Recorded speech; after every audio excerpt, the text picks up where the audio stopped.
Are you ready for pain? Are you ready for suffering? If the answer is yes, then you're ready for Captain Freedom's workout.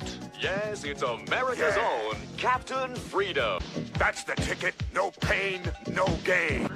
So, when you hear the tone, control your jealousy and leave your message. Round 1, fight!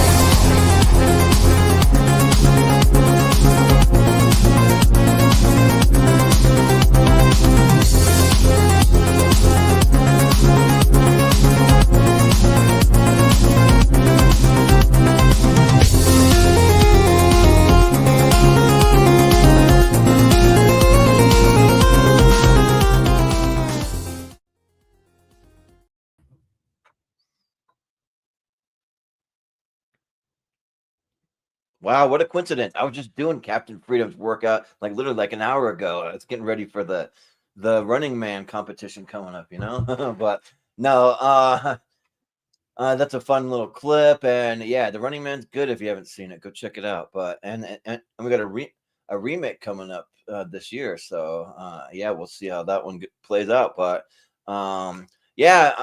Welcome to Tournament Fights. This is episode 289. This is our action mystery series, part 3 of 4. So we got 4 of these, and then also followed by a championship episode at the end of the month to see which ones will take the crown. So they're just completely and totally random. So I went to my flick chart. I just randomized everything from the action genre. So you'll see some all-timers. You'll see some middle of the road ones. You'll see some bad ones. You'll see all kinds of different action movies. So it should be interesting. So I'm your host, I'm Anderson, Jordan Anderson. That might be a nod to one of the movies on here. I'm some agent. I need to change it to say agent, but I'm agent 0069 tonight. but anyways, let's bring in our crew for tonight. We'll start with my co-host, Austin Pez Howell.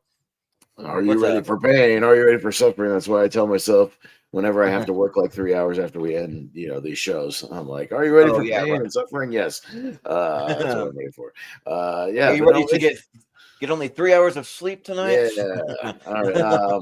But no, I mean, it's an interesting list tonight. I'll say it's an interesting list of a mix of movies tonight, old and new. So it should be an interesting bracket. Yeah, it should be a fun one. So we also have joined us. We got Jonathan Caro. There he is. How's it going? Hey. Yeah, I'm just a little out of whack a little bit. Yeah, just inordinary, but I ain't got time to bleed right now. So no, yeah, Austin's right. It is an eclectic list, interesting list, and most of these are my alley actually. So let's have some fun tonight. Yeah. Sounds good. And we also have joined us. We got Mr. Zach Shelton. How's it going, Zach?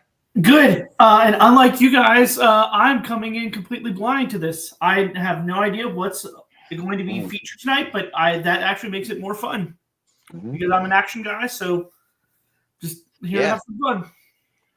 Yeah, sometimes I encourage people. I let people choose, but it is fun to just come into these blinds sometimes. Just surprise yourself on what shows up. So yeah. But we also have joining us. We got Ross Bristow.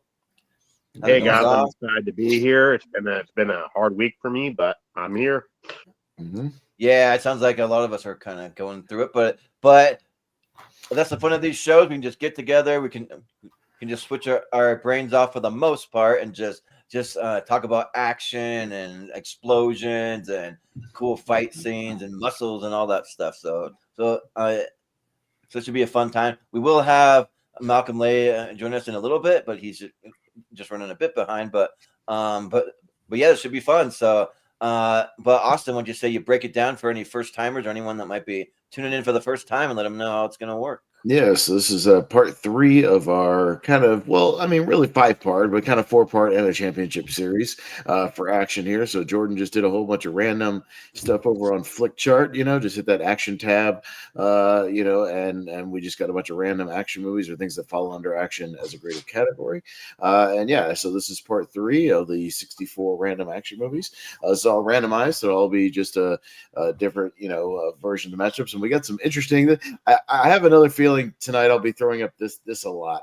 So Yeah. so which is fun. It makes for an interesting mix of stuff. But yeah, so but we'll be looking at the Sweet 16 tonight. We'll join the other Sweet 16s in a championship. So we already have a Sweet 16 for part 1, Sweet 16 for part 2. We'll have one for tonight, and then after that, we'll just see what wins the actual individual brackets. Captain America: The Winter Soldier won part 1, so there you go, good strong winner there. And part 2, we got out a dark horse underdog victory, but a good one. The Raid 2 won part 2, so that fun as well. So yeah, Jonathan the other night was like the one movie I hadn't seen in that bracket won. So if you're on the championship episode, then you can watch it for that. So there you go. So it'll be on your watch list, but it's very good, very good. So we'll see what wins tonight. So let's not waste any more time. Let's bring it right up and see what we got. All right. Scrolling on over. All right, we got Young Guns, which is our thumbnail for tonight, and Kill from 2024. So, all right. Which I love how we have most of us peeking over the thing right there. So we'll be watching ourselves do this. Yeah. But I'm a little Charlie Sheen in there. Jordan's Emilio. I got Jonathan Caro as Lou Diamond Phillips back there. I got Zach as Kiefer. So there you go. And Ross, unfortunately, I think is Casey Shamisco. How comes the other guy that I don't know the name? Yeah, he's a good looking guy. So that's fine. Yeah. So all right. But go ahead, Ross. I think I've seen Young Guns, and I remember, I liked the Tom Cruise cameo, and I liked the song, and then, last year, I actually got to talk to Lou Diamond Phillips at FanX, and, he was a really nice guy. I actually talked to him about, his movie an underrated movie that he called The First Power, so I'm going to go with Young Guns. Mm-hmm. Nice. Sounds good. Zach, what do you say? Yeah, so I had wanted to see Young Guns for so long because I had heard how good it was, and it was very disappointing for me. While you have a good cast in here, I think the biggest problem is Emilio Estevez. I just feel like his character and just all the stuff that he does kind of takes you out of it, and it's like he's a character you're not supposed to root for, and to me, I just felt that took away from the movie, and also I was just kind of bored with the movie, so I'm going to go with Kill. Yeah, sounds good. My thoughts might not be too far off, but Jonathan, what do you say? Well, here's a surprise. Zach and I agree. I found it to be a little dull, actually. Young Guns. I was wanting to watch it for a while. I watched it, and then I forgot about it. And to be honest, it was disappointing. I didn't buy any of these characters except for Sheen, and Lou Diamond Phillips was all right. But in the end, it was just dull. It was a dull Western. It was just a lightweight pack Western. Kill, on the other hand, is awesome. Like I described it, it's fucking awesome. With all the choreography, it's bloody. The story has some surprising twists and turns. And it was a big surprise for me last year. So Kill gets my vote. Mm-hmm. Yeah. Sounds good. Austin, what do you say? Yeah, I don't mind Young Guns for what it is. Young Guns 1 and 2, I like it for the cast mostly. It's not bad. I'm a Western guy, but Kill was in my top 12 last year. I love Kill. Big fan of that movie. And not to jump ahead to the plugs, Jordan, but I'll be on Rankum, this coming Sunday talking about action movies of the 2020s. And you better believe I'm going to bring up Kill for that episode. So maybe. Yeah, right. So I already told the guys in the group, watch it if you haven't watched it because it's on Hulu now. So you better watch it. So I'm going Kill. Yeah. So I'm also kind of the same way with Young Guns. I just used it because it's the easy one with like 6 males. You can just like deep easy, but and put everyone on there. But So I do kind of prefer Young Guns 2, but even Young Guns 2 isn't anything to write home about. Like it's a little better, but because you had Christian Slater and like John Bon Jovi or something. Kill is a lot of fun. Like I slightly do kind of like Monkey Man just a little better for me personally, but it is really, really good. The action is just like superb and like on that train and like just the way that it's shot too. You get like almost like a one take kind of thing, and that's like on all the different scenes of them fighting and stuff. It's pretty cool. I'll vote kill here. Yeah. All right, cool. Going through. Okay, sounds good. All right, going down to the shootist with John Wayne and Kroll. All right. Definitely don't want out there. Everybody's got a first one of the night. So Yeah. Zach. Yeah, very different movies. I'm gonna go for the one that is actually higher on my watch list. Surprisingly, I'm gonna go with Kroll just because I'm more interested in it. Yeah. Well, maybe we'll get Kroll versus Kill, two short little K titles. So I never know, but Jonathan. Okay, I have not seen Kroll. I'm looking forward to it in the future. Maybe, I don't know. But I have The Shootist is one of my 5 first-time watches, and I think it's less of a very good action movie than it is a very good character study. It's a reflection of the last of the gunslingers, portrayed by John Wayne in his last performance of his career, and it's a very good swan song by Don Siegel. I mean, it's basically John Wayne's Unforgiven, but is not as deep as Unforgiven. However, Wayne does give a very good performance and a very tranquil, satisfying conclusion to his filmography. I mean, he and Bacall they have good chemistry, non-romantic chemistry, and I appreciate it. And Ron Howard was surprisingly very good here. So I don't think The Shootist is much of an action movie. However, I'm going to go by default here, so I'm going to go The Shootist. Yeah. Austin, what do you say? Yeah, Kroll's kind of a weird movie. It's like sorcery with aliens, and it's swords and sandals. It's weird. I'm not into like crazy fantasy stuff. It's not really my bag.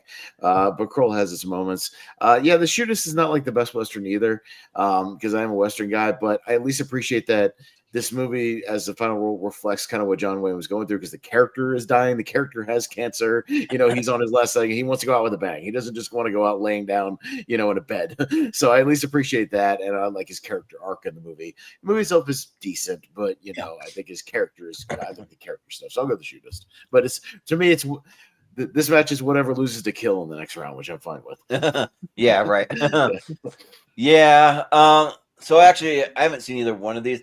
But I would have watched the Shootist if I would have had another couple of hours, because that was the next one on my list. Because it's fairly highly rated, like it's in the 70s at least on Rotten Tomatoes. So good reviews on Ebert's top 10.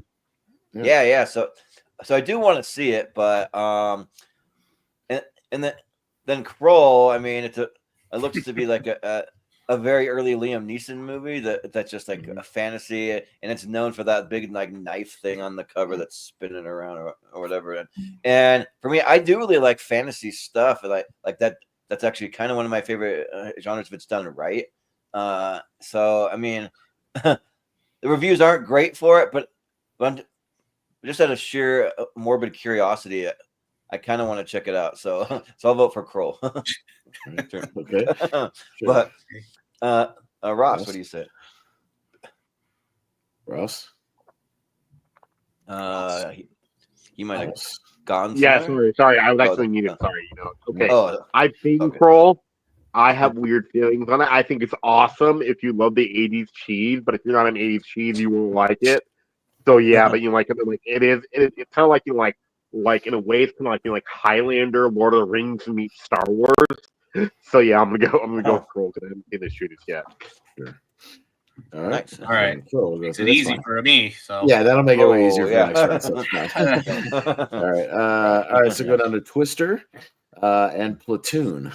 All right. All right. So War versus Disaster. Jonathan. Two very similar movies. yeah, in a way, yeah. Kind of. Okay, they both tackle action from different perspectives. Platoon is sort of like a pseudo insight into Oliver Stone's own fable of his perspective of the Vietnam War. And it's a decent movie. I think it's just a well-acted movie, a really well-acted movie. I think Tom Berenger and Willem Dafoe really steal the movie as these two differing sergeants who try to align Charlie Sheen's perspective. And it is very emotional. But Twister, I revisit a lot because it's a lot of fun. despite a thin plot. But Twister's a lot of fun with great disaster action and great performances from Bill Paxton and Helen Hunt, and also Philip Seymour Hoffman as Dusty. Yeah, the Suckstone. So, although Platoon is a well-made, better movie, I have to go with Twister. I revisit that movie a lot. So Twister gets my vote. Yeah. Austin, what do you think? Yeah, I've never been big on Platoon. Every time I go back to watch it, it just doesn't quite click for me. I like some of the character work. I like Sergeant Barnes and some of the Willem Dafoe stuff. But Sergeant Alliance. I prefer Full Metal Jacket from the year after. Let's just put it that way. As a Vietnam movie, I agree. I much prefer Full Metal Jacket. But Twister's one of my all-time favorite movies. It's in my top 25. Like I've loved this movie since I was a kid, since I first saw it, and watch it all the time. So yeah, I'm easily going Twister. Yeah, this one's interesting because I really like both of these, and especially with Platoon has a great score and like the adagio for strings when everything's going wrong, and they're just like they got their wits end and they're playing like the saddest sounding music that's like iconic and like reused over and over all the time everywhere. But because I always remember that song being used on a Seinfeld episode when like George's dad is like giving everyone food poisoning on the battlefield. He has like a flashback of it, and they're playing that song. And I sat 70 minutes of the latrine that day. But yeah, and it has a great cast. I mean, yeah, like Willem Dafoe, Charlie Sheen, Johnny Depp, Forrest Whitaker. I mean, Tom Berenger. It's just like a really and also Tony Todd, who they screwed over in the in memoriam on the Oscars. But so I'll just throw that out there. But yeah, but Twister is just so much fun. Like everyone's just having a blast. Like just everyone from like Bill Paxton to Philip Seymour Hoffman to Cary Elwes, Alan Ruck, like just everybody. And then Helen Hunt.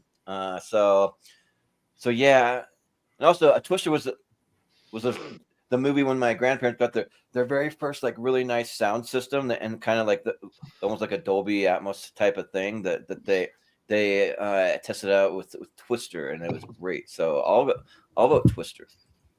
But Ross, yeah. Okay, I love both these movies, but like Platoon will always hold a special place in my heart. I just think that like I'm more of an Oscars guy, but I still do like it, and then so I'm gonna go with Platoon. But funny enough, what, like one of the actors, Todd Field, became a director who does not do movies like Twister. Okay. Did like Tar and like Little Children. Oh wow. Jeez. So, yeah. Well, So I'm gonna go with Platoon slightly. Yeah. Zach, what do you say? Yeah. The first reason I'm going with Twister is because it's the one of the two that I've seen, but also I always enjoy watching it from just all the things that happen during the movie, but also the various characters and all the different personalities. So I'm going to go with Twister. Yeah, Twister it is. Okay, got Drunken Master, the original with Jackie Chan. And Rebel Ridge from last year, the Netflix movie. Oh, yeah. This is interesting. All right, so yeah, tell me. This is interesting because Rebel Ridge is a good movie. I don't know if the action necessarily is great though, because it's very kind of subdued action. It's not like a John Wick type of movie. It's just this dude trying not to kill people, oddly enough, as he does action. But yeah, Jackie Chan. Yeah, this is one of his first big breakout movies, and it's a lot of fun. And I love a good martial arts movie. So action wise, I'm probably going to go Drunken Master here. Yeah. Yeah, they're both really, really good. This is probably. I don't know if it's Jackie Chan's first movie, but in the first one I ever saw him in. So and it's a lot of fun too. And just like the more that he drinks, he can fight better, and it's kind of like a fun, interesting premise. With a little subtle bit of humor in there, but and then Rebel Ridge is a really good that I think it's Aaron Pierre. He's a great actor. I feel like we're going to be seeing a lot more of that guy because he's really good. But and the issue for me is that for as good as it was, it's just a little long. They probably could have cut about 20 minutes off that movie. I just felt like it just kind of went on and on a little bit too much for me, but it was really good, and it's like probably the best performance that I've ever seen from Anna Sophia Robb. I almost didn't even recognize her when I first saw her. I was like, oh, she's playing like a Southern like girl or whatever. But yeah, I think I'm just a little more into Jackie Chan, martial arts, and Drunken Master's good, so I'll go with that. Ross, what do you say? I'm gonna go with Drunken Master. I haven't seen Rebel Ridge, but I want to. Drunken Master is actually hilarious. I love it. And I love Jackie Chan style of humor, so I'm gonna go with Drunken Master. Yeah, sounds good. Zach, what do you say? Yeah, I'm conflicted about this one because I did see Drunken Master at the end of last year, and I never really got into it, even though I was really looking forward to it. I do want to see the 90s version just to see if maybe I like that one. But I haven't seen Rebel Ridge, so I'm gonna give the slight edge to Drunken Master just because I have seen it. Yeah, sounds good. Jonathan, what do you say? I think you'll like the second one. It's more polished. Yeah. Rebel Ridge is very good. The thing was that even though it has good subdued action and a great character study, I felt like the Anna Sophia Robb subplot really overstays its welcome a little bit. That's what made it longer. You could have cut that out. But still a very good movie. Drunken Master is a lot of fun, edgy, comedic, great Jackie Chan performance. And that's what I'm going to go with. Drunken Master, Jackie Chan, sweep. Yeah. Sweep the leg. Come on. All right. I got The Crow with Brandon Lee, not the remake, the original good one. Yeah. Yeah. And Flash. Oh, Master of the Universe. All right, Jordan. Nice. Wow. This is interesting because both these movies I don't love, but I like them. So I don't know. The Crow for me just gets hard for me to get into that much. Like I just I know Chris Scott, his ex-wife, that was her favorite movie, so that they would watch that sometimes. But I think that I'm a little more into Flash Gordon. I think that it's kind of cheesy, campy, fun, and like and I've met I forget the main actor, Sam Jones. Sam Jones. Yeah, Sam Jones, because he's always at these conventions, but like, so I've seen him at like 3 or 4 conventions, and every time he has a separate booth away from all the celebrities. He's got this big kind of gaudy kind of like Flash Gordon kind of thing, like, oh, look at me, like I'm separating myself. Well, I don't know what that's about, but the movie's fun, and it's fun when like people bring it up. It's got great Queen music, great soundtrack, and like when it's brought up in like movies like Ted and that kind of stuff. So yeah, I'll go Flash Gordon. Ross. Just in time, actually, to be at the bottom right here. Malcolm. Oh, there you go. How's it going, we can go to Malcolm between The Crow and Flash Gordon. Yeah. Yeah, I've never seen Flash Gordon. I'm not that high on the OG Crow. I'd like it just fine though, but so I'm gonna go The Crow. Yeah. Sounds good. So now Ross, what do you say? I'm gonna go with The Crow. I like Flash Gordon, but The Crow, literally, it is like, and then I just prefer I love the makeup, I love the dark storyline, and then anything with Ernie Hudson is gonna be at least watchable. So I'm gonna go with that. With The Crow. Sure. That's probably true. Zach. Yeah, so I haven't seen either, but I actually want to see both. And the one I'm going to go with is higher on my list to see, and that is The Crow. Sure. Yeah, sounds good. Jonathan. I haven't seen Flash Gordon, but after watching that disaster of a remake or reboot, whatever, The Crow, yeah, this 1994 is like a Best Picture winner compared to that. Just Brandon Lee does the character very well. He has heart, pain, and sympathy in his arsenal. But I'm also giving it the vote because Brandon Lee, Michael Wincott, and of course Tony Todd. I mean, yeah. So, bye, Birdie. The Crow. Yeah. Austin. Yeah, I'm also going with the Crow. I'm not, again, a super fan of the original Crow, but I did rewatch it not too long ago before the remake came out, and yeah, it holds up as far as Brandon Lee's performance carries the movie, and he's really good, and he's excellent. The movie has a nice style to it that I appreciate, but I like Flash Gordon for what it is. The best thing about it is it looks good on Blu-ray, actually. All the reds and the oranges and like the 80s color to it actually looks really good on Blu-ray. Yeah, but it's all right. But I'll go with the Crow. Yeah. All right. Okay. All right. So we got Roadhouse with Patrick Swayze, and we got Vice Squad. Oh with man! Yes. Yeah. Yes. I want to see this crossover. Come on. Yeah. Awesome. Yeah. All right. So Malcolm. I had to just quickly look up the Vice Squad because I've never heard of it. Oh, you didn't see our Guilty Pleasures episode way back when, Malcolm, where I quoted half of Vice Squad throughout the episode? Yeah. No? I mean, you might have quoted it. I still would not have known what it was. Okay. So I think I sort of was coming in and out on that episode. But yeah, I've seen Roadhouse. I like it. It's pretty good. So go Roadhouse. All right. Yeah. Ross, what do you say? I haven't seen Vice Squad, but I actually loved Roadhouse because like I felt like that was one of the big problems with the remake. It is in this one. It is the Double Deuce literally feels like a character, and then they suddenly make changes to it and tell you it's a whole new bar, and then you're like. Sam Elliott's character, Aaron is a character of itself. So I'm going to go with the Roadhouse. I love how cheesy bad it is, but I love it. Yeah, it's true. But Zach, what do you say?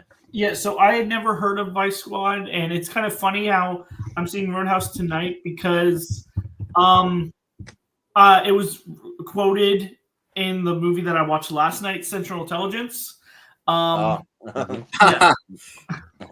Yeah.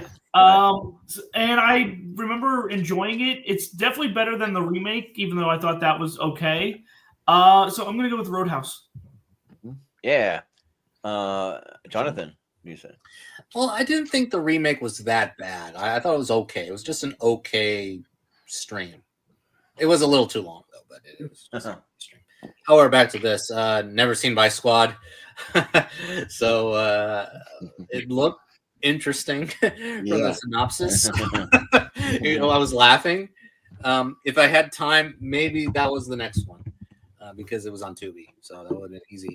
But Roadhouse, it's a guilty pleasure for me because it just achieves what it wanted to achieve. It's just a good old B movie with Swayze delivering his suave, cool performance as usual in the 80s with that mullet. And of course, you have the Sam Elliott character with his badass mustache, the best friend and mentor. And then you can get ready for this sound effect, Austin. Kelly Lynch. Yeah. Yeah. But also, one of the most underrated villains in the action genre is Ben Gazzara. I think Gazzara just give a great cruel performance as the rich businessman. Yeah. Oh, also has one of the great fights in the 80s for sure with him and oh god, what's his name in the movie? Yeah, it's that great choreographed fight in that near his this river there. So yeah, I'll go Roadhouse. I'll see Vice Squad eventually. Mm-hmm. Yeah. Austin, what do you say? Man, I love me some Vice Squad. Vice Squad's man, Jonathan. If you want to see like sleazy early '80s Hollywood, like one movie, it's great. Yeah. You know who would fit right in at the Double Deuce is Wings Hauser as Ramrod, the pimp, who wears a cowboy hat. Ramrod. I can see him walking right into the Double Deuce and starting some trouble. Yeah, it's him being a pimp, dealing with these hookers and these cops going after him the whole movie. Gary Swanson, who's the poor man's Paul Newman. Literally, he looks exactly like, a mix of like Paul Newman and Steve McQueen. he's like a poor man's guy. Yeah, it's just. But yeah, if you want to see some nice sleazy '80s goodness, watch Vice Squad. So I'll be the lone vote for Vice Squad. Yeah, I have the Kino. I've got the Kino or whatever or it's Shout Factory Blu-ray. Now it's coming to Kino on 4K, so we'll see what happens. But the Shout Factory Blu-ray is great.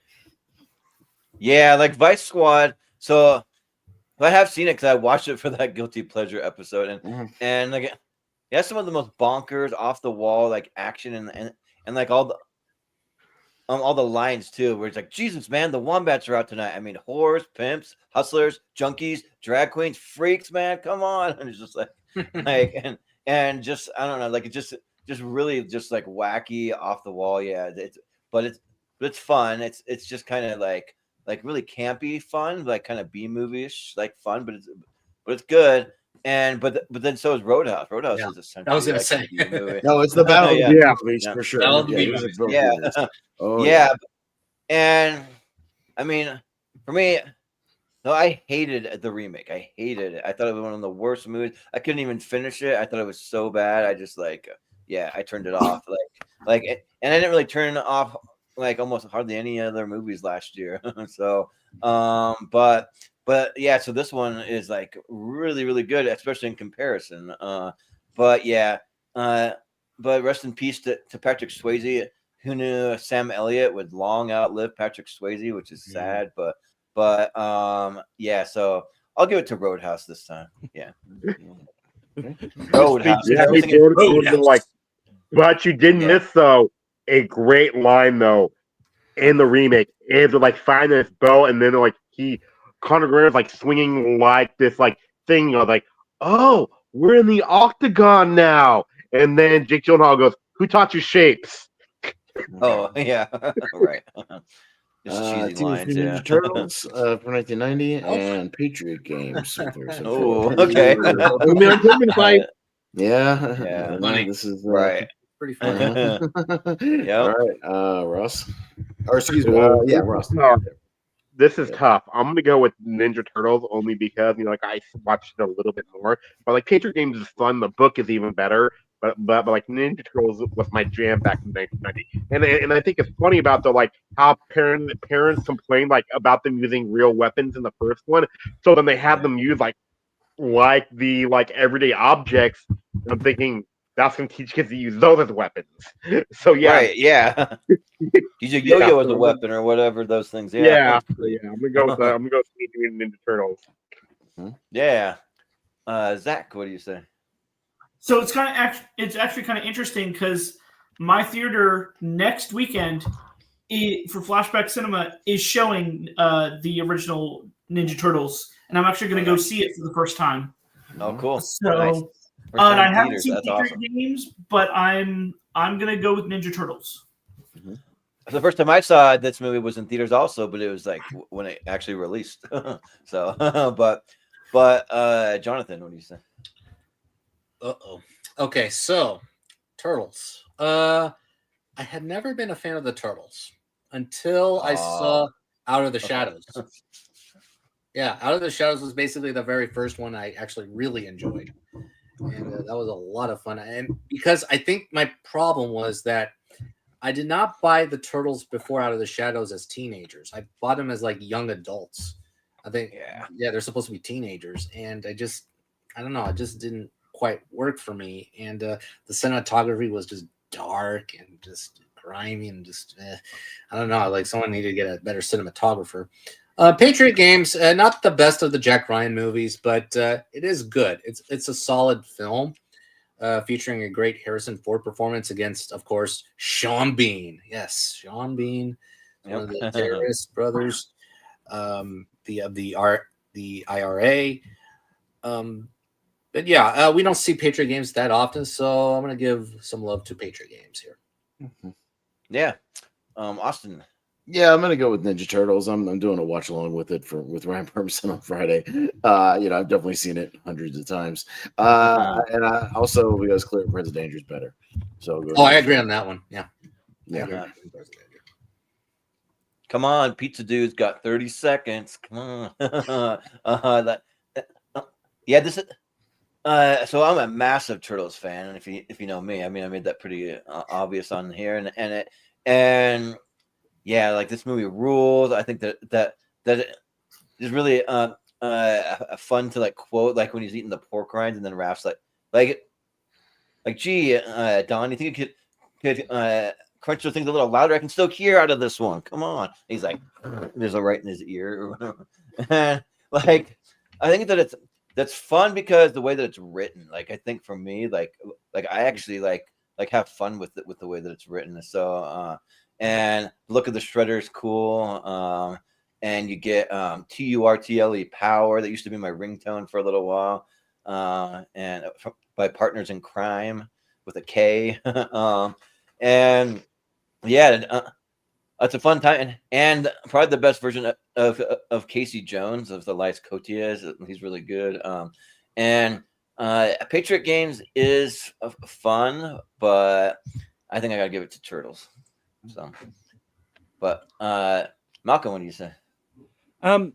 Yeah, I'm also in the same camp as Jonathan, weirdly enough, where I prefer Out of the Shadows over the OG Teenage Mutant Ninja Turtles. I'm gonna make a correction after you're finished. Because I've seen it. I'd never seen this like back in the day, so it was never part of my childhood. But and I'm pretty sure I've seen Patriot Games. So I'm going to vote Patriot Games. But as Leo puts in the chat, the ratings jump between the first three Jack Ryan movies are crazy. Yeah, well, pretty much.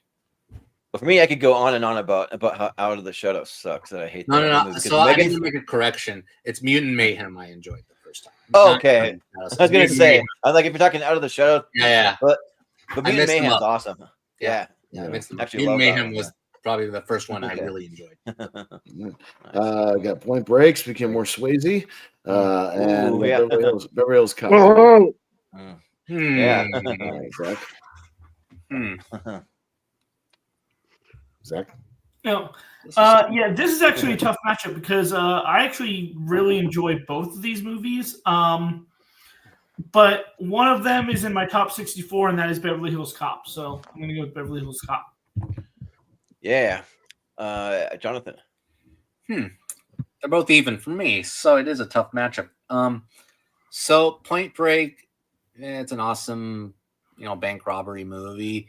Mostly for Swayze, and mostly for Swayze.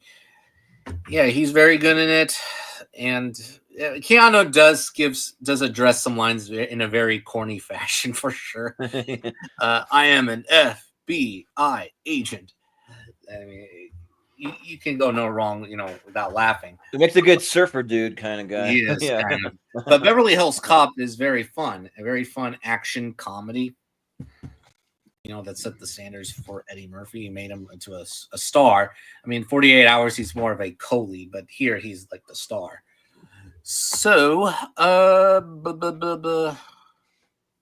it is very close, but I'm going to go Beverly Hills Cop. Yeah.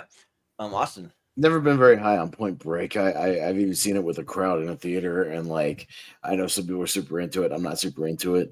And I'm not super into Beverly Hills Cop either. I prefer the sequel, but in this case, I'll go with it.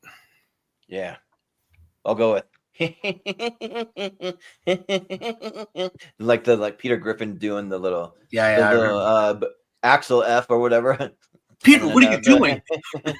Yeah, right. But I think that they're both fun, but one's way more campier, like cheesier fun, which is Point Break, and it's just kind of like,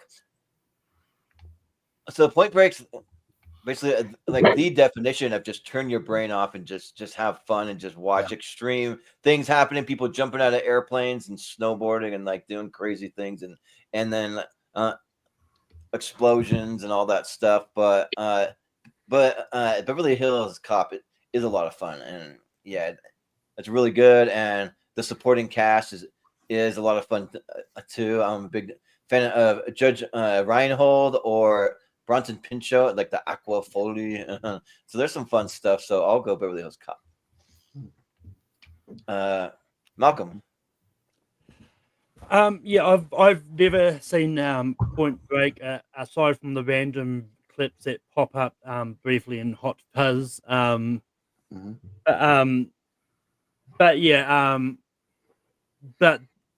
But I think Beverly Hills Cop is great. I always laugh at the banana in the tailpipe gag that that he did like at moments. So Beverly Hills Cop is what I'm going to go for. Yeah. Ross, what do you say? Okay, I'm gonna go with Point Break only because if we're doing an action thing, the action actually in the first Beverly Hills Cop, there's really not that much. You'd think there'd be more. Like there's no like final shootout. I don't think or anything. Not really. No, there is a final shootout in Beverly Hills Cop. I don't remember. I don't remember it. I watched it recently. It's in the mansion. Yeah. That is true. Yeah, you're right. But yeah, I'm gonna go. But I just remember the action more in Point Break. But I do like both these. But yeah, Point Break is so fun. Like anytime that you have like insane Gary Busey is always a plus for me. So I'm gonna go with Point Break. Yeah. Going out to Con Air. And from Dusk Till Dawn. Gee. Yeah. Oh man. All right. Good match, Jonathan. Yeah. Not really. This is an easy match for me, actually. So I am not a vampire guy, and I'm very hit or miss on vampire movies, and this is a miss for me from Dusk Till Dawn. Just never got the hype for Robert Rodriguez's vision of this movie. I like it on paper, but when the movie came to fruition, I just didn't get the hype for it, and I thought it was just okay. Just okay ride. Con Air, though, I rewatched this one a lot. This is a corny action movie, and it knows it. And it's just, I had a fun blast every time I watch it. From a wacky Southern accent, Nicolas Cage with that hair, to John Cusack, to, of course, that Steve Austin hairdo from John Malkovich. And Danny Trejo was in both. And yeah. Oh, you're right. Yeah, the Danny Trejo matchup. Yeah, and to Steve Buscemi, a great Steve Buscemi. Yeah. So I am going to go with Con Air. Yeah, Con Air has a badass, underrated ensemble. So Con Air. Yeah. Austin, what do you say? Yeah, no, I mean these are both great. Yeah, From Dusk Till Dawn is kind of just outside my 128. It's great. Showed it to my girlfriend the other night, and yeah, it still works. But yeah, Con Air's in my 128. I love Con Air. Con Air is so rewatchable, so much fun, and to me, it's the best Michael Bay movie that Michael Bay never made. It's like it feels like a Michael Bay movie from the 90s, even though it's not. But yeah, great. Crazy performances and just really breezy and entertaining. So yeah, I'm going to Con Air. Yeah, put the bunny back in the box. Yeah, yeah. Con Air is a lot of fun, and it's not the only John Malkovich movie we're going to see on here because I watched another one that we'll get to. But which one? And okay, gotcha. Yeah, you'll see he's not the main build, but he's kind of up there. But I love From Dusk Till Dawn though, and I'm also not a vampire guy either, really. But I just like how they do this one because like I don't mind Quentin Tarantino as an actor in this one. Like he's actually not annoying to me. I like seeing like Juliette Lewis. I think she's good. Salma Hayek is very sexy in this. As always, and then George Clooney is really badass. Danny Trejo, I mean, Harvey Keitel, like they're all just really, really awesome. And when they finally get to the titty twister, like you just see all kinds of like character actors popping up. Fred Williamson and Jake Busey and all Cheech Marin, like all these crazy guys. And it gets like bloody in the best way, and it's a lot of fun. So I'll go with From Dusk Till Dawn. But Malcolm, what do you say? Yeah, I like From Dusk Till Dawn. I think it's pretty good. But I'm going to make my vote. And Jordan kind of ruined my joke, but I'm going to make my vote by putting this bunny back in the box. Oh, nice. Nice. All right. Ross, what do you say? I love both these, but I'm going to go with Con Air only because Quentin Tarantino wrote the movie, right? Do you think that it was on accident that he literally put himself in the movie just to have Salma Hayek put his feet in her mouth? I mean, like put her feet in his mouth. Yeah. So yeah, I'm gonna go Con Air. That is kind of an awkward good point. Yeah. Zach, what do you say? Yeah, so From Dusk Till Dawn is one of the few Quentin Tarantino movies that I have not seen. But Con Air is always enjoyable when I see it, and I really enjoy the cast and the corniness that Jonathan talked about. So I'm going to go with Con Air. Yeah. All right. Con Sounds Air. good. Yeah, and Yeah. all right, move that on over. And I was going to say to celebrate by if the video would finish goddamn processing. The 4-second clip that won't process. Damn it. I was going to play a thing where it said, why couldn't you just put the bunny back in the box? Oh, here we go. That's right. Why couldn't you put the bunny back in the box? Yeah. It's funny, like I'll have 4-second videos sometimes that like will take forever to process, and then I have a minute video that processes immediately. I don't know what the deal is sometimes. It's weird, yeah. Gladiator 2 and The Running Man, which I played a clip from. Oh, wow. Yeah. All right. All right, so yeah, it's on me. Yeah, Gladiator 2 was okay. I thought it was entertaining enough last year. Yeah, not gonna, kind of right in the middle of the pack as far as the movies I saw. But The Running Man's another one that I think is in my 128. Like, I love The Running Man, and it mixes kind of some good action with a little bit of wrestling flavor to it, with the over the top characters, and I dig it. So I'm easily going to go with The Running Man, and I'm looking forward to the remake. I've always said that I actually wouldn't mind a remake that's closer to the original source material and a little more accurate to that. So I don't mind there being a remake of this one. So yeah, Jordan. Yeah. And funny enough, The Running Man is a Stephen King adaptation, right? I think it's a Richard Bachman story. Excuse me. Oh yeah, right. AKA Stephen King or whatever. Yeah, right. Technically Richard Bachman, but yes. Yeah, right. Yeah, but The Running Man is really good, and I think that it'll really benefit from a remake. 'Cause I think they could do a lot of things to improve on it, but the original one's still good. But I had a great time with Gladiator. Like I thought Denzel Washington stole the movie, but Paul Mescal though, like he was great and kind of proved that he can carry a movie. That's like an action movie. That's not just like a dramatic kind of thing. But and yeah, Connie Nielsen hasn't aged a day. I don't know what she's drinking, but so she was good. And then the two Emperor guys were a little annoying, but I think that was kind of the point. And like Joseph Quinn and Fred Herchinger did a great job. So just being annoying. And yeah, so like it's going to be like pretty tough to ever beat the first Gladiator, but I think that they give a valiant effort, and they did some cool things with they're like flooding the whole Coliseum and having ship battles and doing some pretty fun and unique things. So I'll give it to Gladiator 2 here. So yeah. But Malcolm, what do you say? One of these days I'll get around to Gladiator 2. It must be due to come out on DVD soon. Yeah. So I'll probably be able to get around to it. Yeah, that's weird. DVD. I think it depends on how long it was in cinemas for, because I know Wicked just recently came out, and that was around the same time that of release. But yeah, I do really like The Running Man. I do think it's good, and it's one of those ones I think anything that's based on a book, like I think you can do any kind of adaptations as long as it's different from the performance version that they've already done. Which I think if it's going to be close to the book, then it's going to be different. So. But Running Man is great, so Running Man gets my vote. Yeah. Ross, what do you say? I watched Gladiator 2 once opening day, and I remember being kind of bored with it. So yeah, I'm gonna go with Running Man. I love The Running Man. Yeah. Zach, what do you say?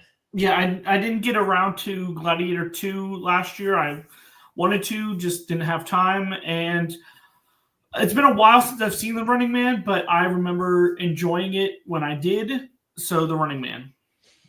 Yeah. And Jonathan. Yeah, Gladiator 2 was entertaining. but it wasn't as great as the first movie. The Running Man is a lot of fun. I don't rewatch it as much, but it is a lot of fun. Yeah, it could be, it could be better. Edgar Wright is remaking it, but it could be better. But for this, I'll go The Running Man. Okay. All right, Running Man. Yeah. Okay. All right. Going down to the original Mad Max and a little more Schwarzenegger with Predator. Hey. All right. Ooh, all right. So Jordan. Yeah. The original Mad Max is good. It's fun. It kind of like opened up a whole world and like almost like a post-apocalyptic genre, like action genre, like in a lot of ways. Like it just is really good. But yeah, Predator is an all-timer. I mean, when you think action movies, if I were to like take a poll of like I don't know, I'll just say America for this example. But if I did and had everyone come up with the top 10, I think a good majority would probably have Predator in there because like it's just like that good. It's iconic, like Arnold and Carl Weathers, and there's another Jesse Ventura one because he's in Running Man, and yeah, it's and like that. I've even done some deep dives into Predator and the way that it's filmed and the way that like Arnold just goes toe to toe with the Predator because the Predator's going around killing everyone, but gives Arnold the respect to just like get up close in his face and like pull its mask off and like go toe to toe with him one-on-one, mano y mano, so yeah, I'll give it to Predator because I've only seen Mad Max once, but I've seen Predator at least a dozen times, so yeah, I'll go Predator. Malcolm, what do you think? Yeah, I don't care for the original Mad Max. I just don't get the Mad Max fans, but Mad Max love in general.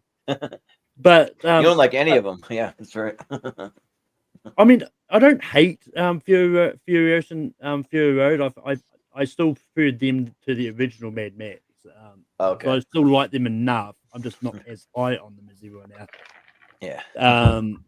But I do like the first Predator. I think it's good, and I don't know how true it is, but I think I've read somewhere that it was Jean-Claude Van Damme in the Predator outfit at one point. But yeah. Oh wow. But I'm gonna go vote Predator. That kind of tracks. I mean, the Predator was pretty athletic. Just for a little bit, but they didn't like Van Damme as a person or an actor, so he didn't make it very far in the process. Oh dang! They also eventually wanted somebody bigger, which is why they got Kevin Peter Hall, who was almost 7 feet tall. Okay. So, yeah. Well, Ross, what do you say here? I'm gonna go with the Predator only because I don't really consider Mad Max like a really the first one that's not really like a true action movie. It's more of a slow burn character study. So yeah, I'm gonna go with the Predator. And then actually like in America, people actually saw the Road Warrior first because it was actually released and then it did well. Then they decided to put it in the United States, the first one. So it was one of the weird instances where the second one actually came out first. So yeah, I'm gonna go with the Predator. I love it. It's good. And apparently off the set on the Predator, the guy would literally have like bicep measuring contest to see who had the biggest biceps. Oh, nice. Yeah, that tracks. I just want to point out The Predator is a significantly worse movie that we're not voting on right now. Yeah. Oh yeah. You're breaking my heart a little bit. Yeah. The Predator, the Shane Black movie is not very good. But Zach? Yeah, so I think I've seen all the Mad Max movies except Thunderdome, and I wasn't a huge fan of the original Mad Max, but I really enjoy Predator, so I'm going to go with Predator. Yeah, sounds good. Jonathan, what do you say?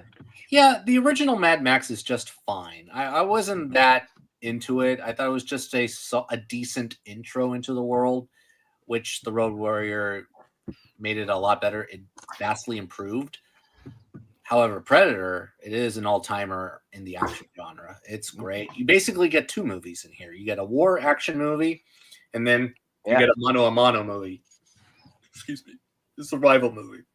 So, yeah, Predator, great movie. Great movie from John McTiernan, pre-Die Hard. So. Yeah. True.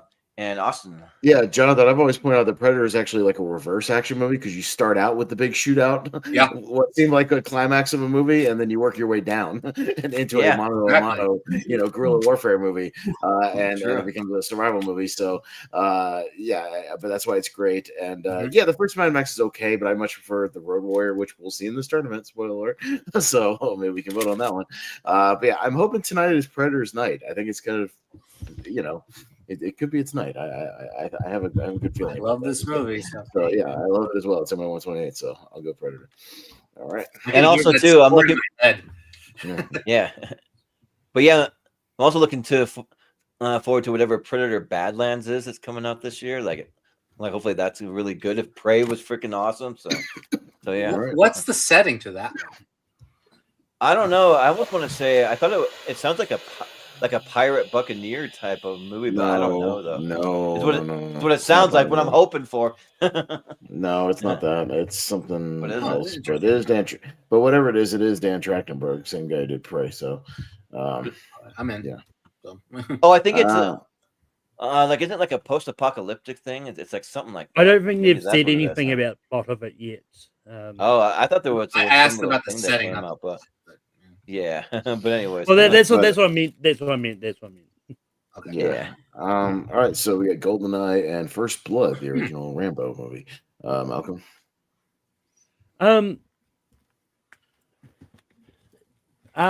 Yeah.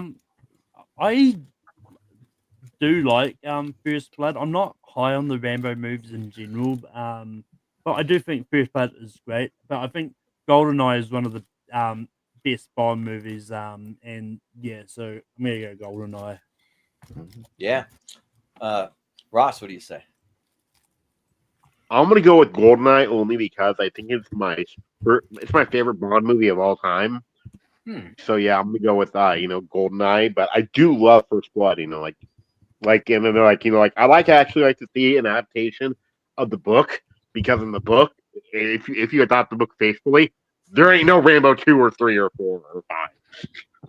yeah, it's true. But Zach, what do you say? I'm voting for First Blood only because I have not seen any of the Pierce Brosnan James Bond movies yet. They're on my list. I just have not gotten to them yet. So, okay, Jonathan. Yes, First Blood is very good. It's a very good introduction to Rambo. Some competent action in it. I mean, we have some good helicopter sequences, some tension. However, GoldenEye is one of my favorite Bonds. This is the best Brosnan Bond. You have some incredible tension between he and Sean Bean, who plays 006. And holy moly, the villainess played by Famke Janssen. She's she's a sexy villain. I forgot the other one. I know she's the mongrel, but I really forgot about Sophie Marceau. No, that's The World Is Not Enough. Okay. Oh yeah. No, she's better. But Isabella Scorupco, I think. Yeah, Scorupco. Yeah. Yeah. And we have the introduction to Judi Dench as M, who's great, and these from GoldenEye to beyond. So I'm gonna go GoldenEye. Very good movie and equally very good video game. Yeah. Remember that? Austin, what do you say? I would actually probably go First Blood here because I love the Rambo movies. And actually, speaking of the previous matchup, I would love to see Rambo fight Predator. I think that'd be a hell of a match, especially in the jungle. I think Rambo would do quite well against a Predator, given his guerrilla warfare skills. But yeah, I'll go First Blood.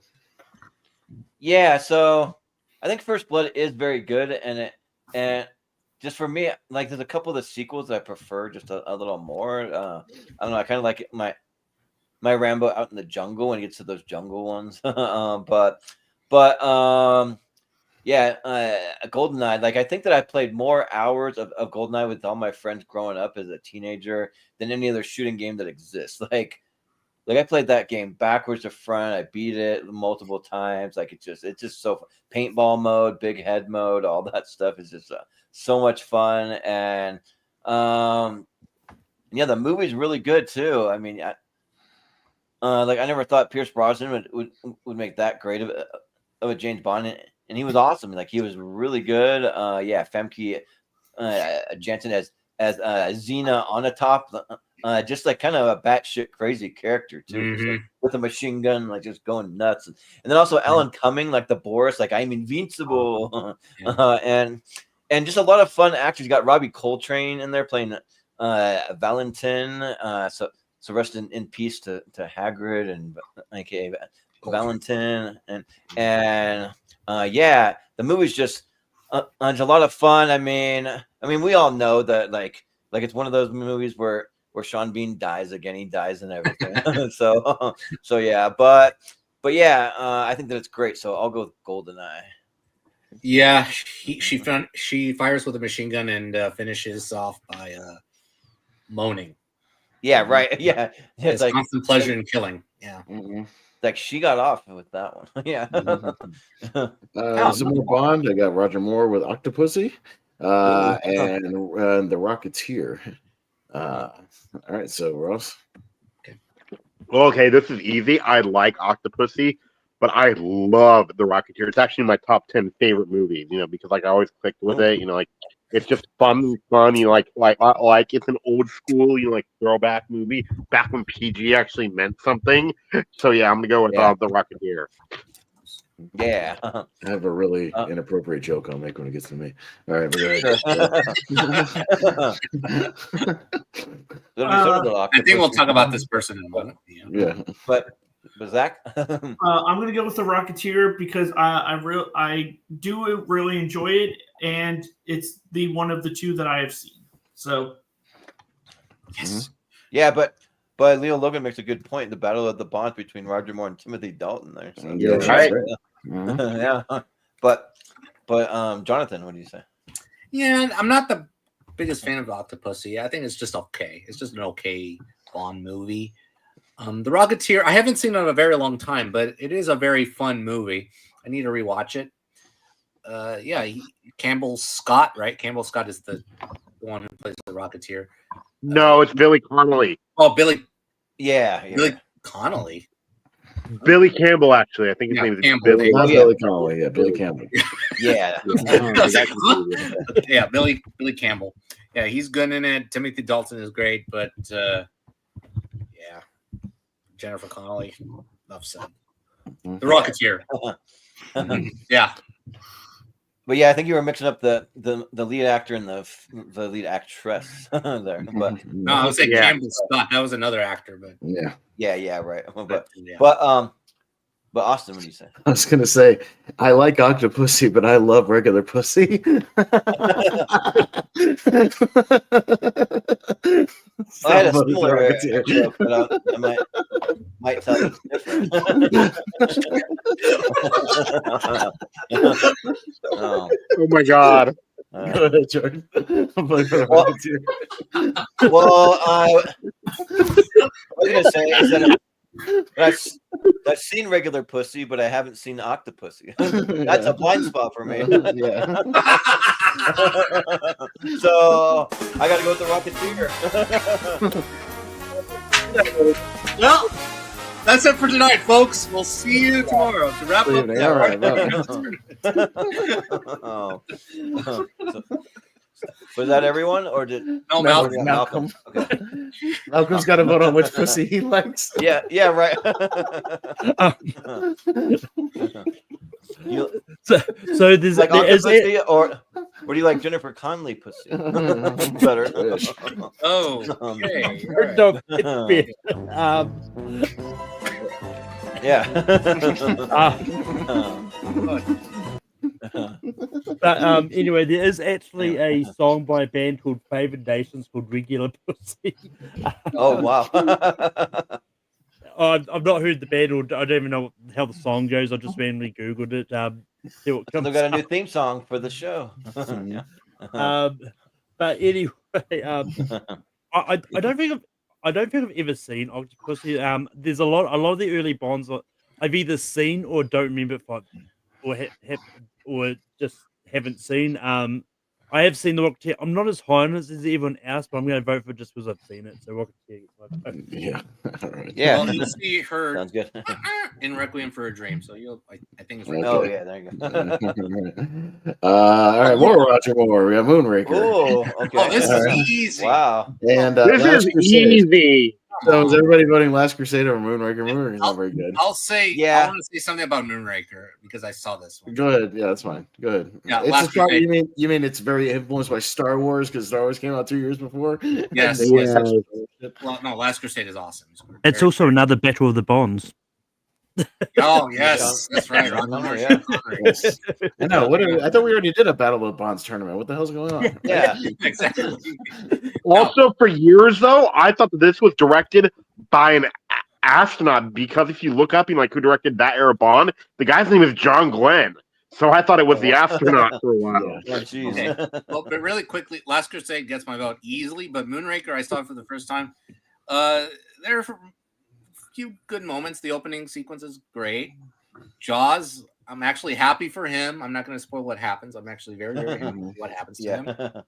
But that plot is so absurd. It's ridiculous. It's silly, ridiculous, absurd. One of the lesser Bonds for sure. That's why Austin Powers by Shag Me rips a lot of making fun of shit from Moonraker.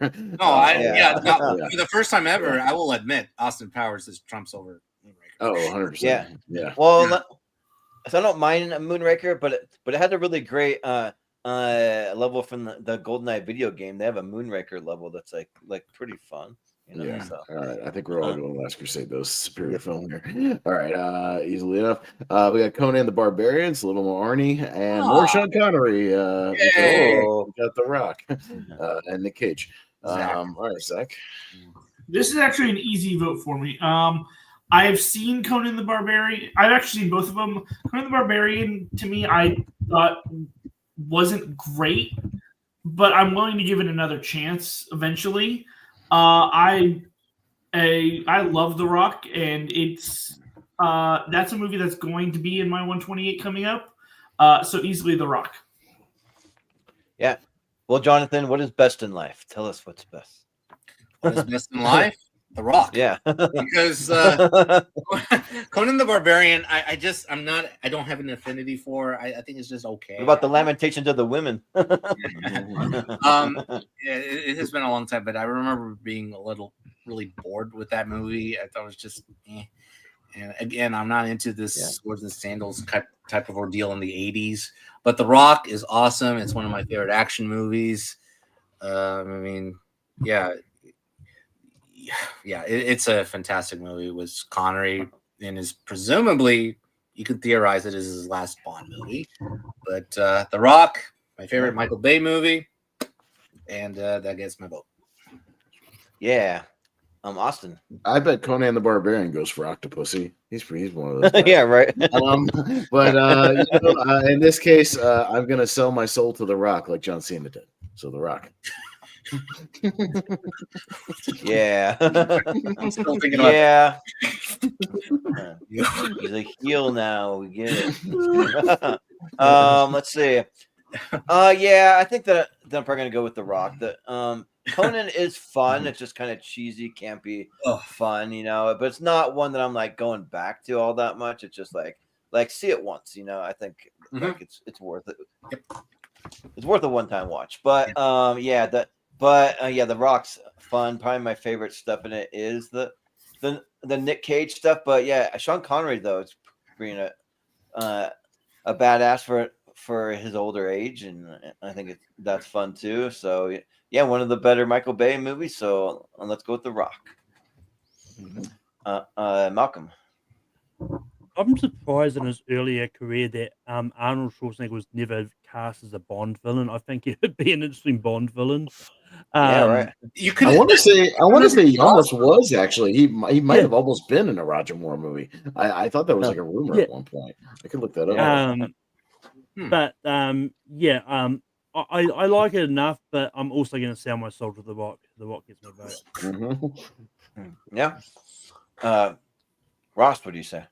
Oh, this is easy. I like Conan, but I love The Rock. And Jordan and I, we actually met met an actor from The Rock, at the con we went to together, like Michael Biehn. And let me tell you, one of the most nicest guys you will ever meet. Oh yeah, he's super nice. That's great. He talked to us for like 10 minutes, and then he would talk to us for another 20 if we were just asking questions. Yep. All right. So The Rock, yeah. Here we go. Another Tony Todd movie. Yeah, another Tony Todd movie. Oh yeah, that's right. Mm-hmm. Yeah. Transformers the movie from '86. And Midnight Run. Oh man, Charles Grodin. Jonathan.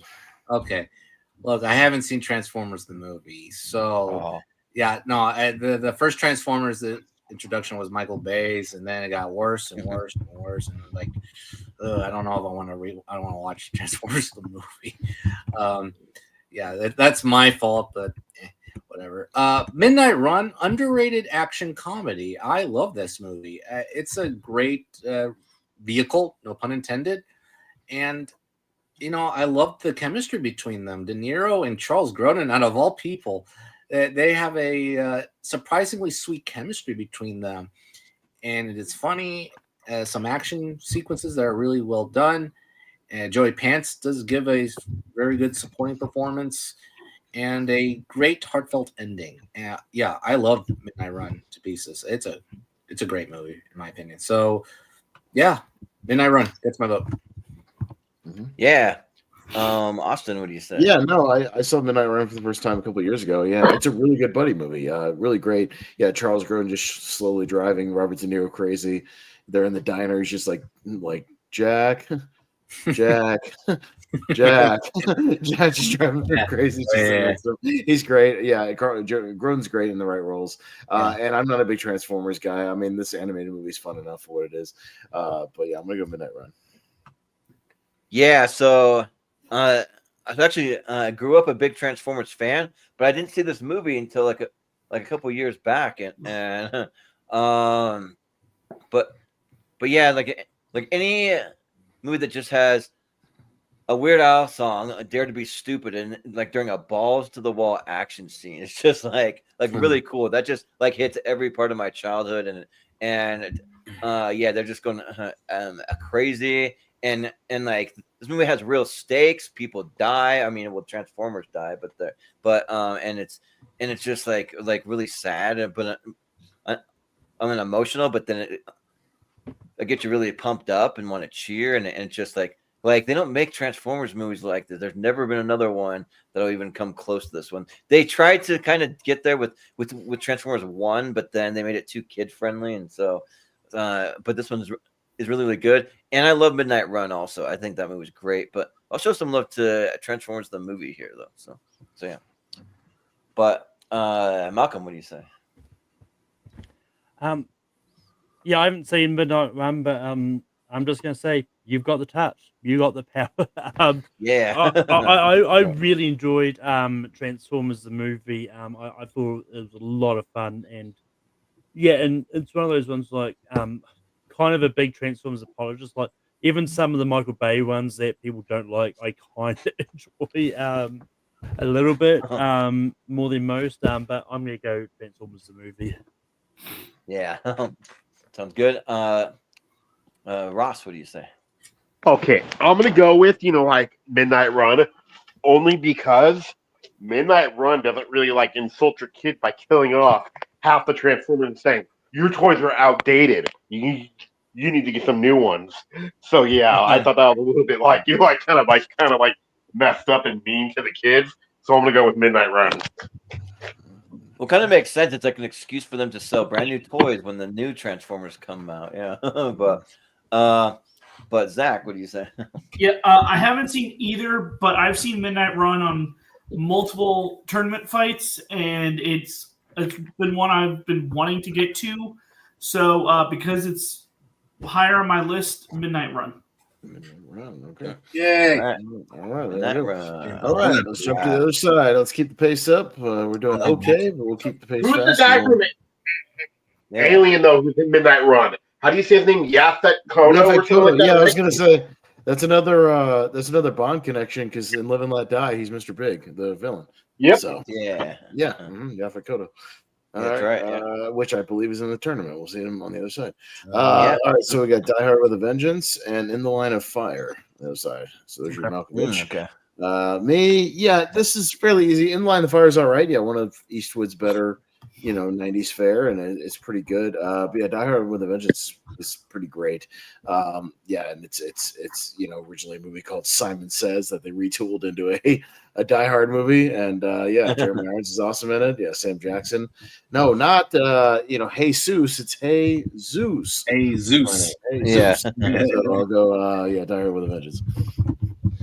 Yeah, so I watched In the Line of Fire for this, and because it was fairly highly rated, and the movie's good for what it is. I mean, I think John Malkovich was probably the best part of it, but like all the things that Clint Eastwood was just running around doing, it just felt like my grandpa just running around doing all that stuff. So like it. Because he's Clint freaking Eastwood. That's why. Right. Yeah. So it just feels too old to be doing it, but he's still able to do it because he's Clint freaking Eastwood. Yeah. That's the point. They say it in the movie. Yeah. Yeah. So I mean, like it is good, but because of that, it's not quite as good as I feel like that it could be. But yeah, the whole thing with like Simon Says. I guess that was like Jeremy Irons' character from Die Hard, like Simon. And yeah, I think it's really good. Like what I appreciate about the first two Die Hard movies is that they kind of mostly take place in one location, and then this one kind of moves to like a city block sort of thing, but still good.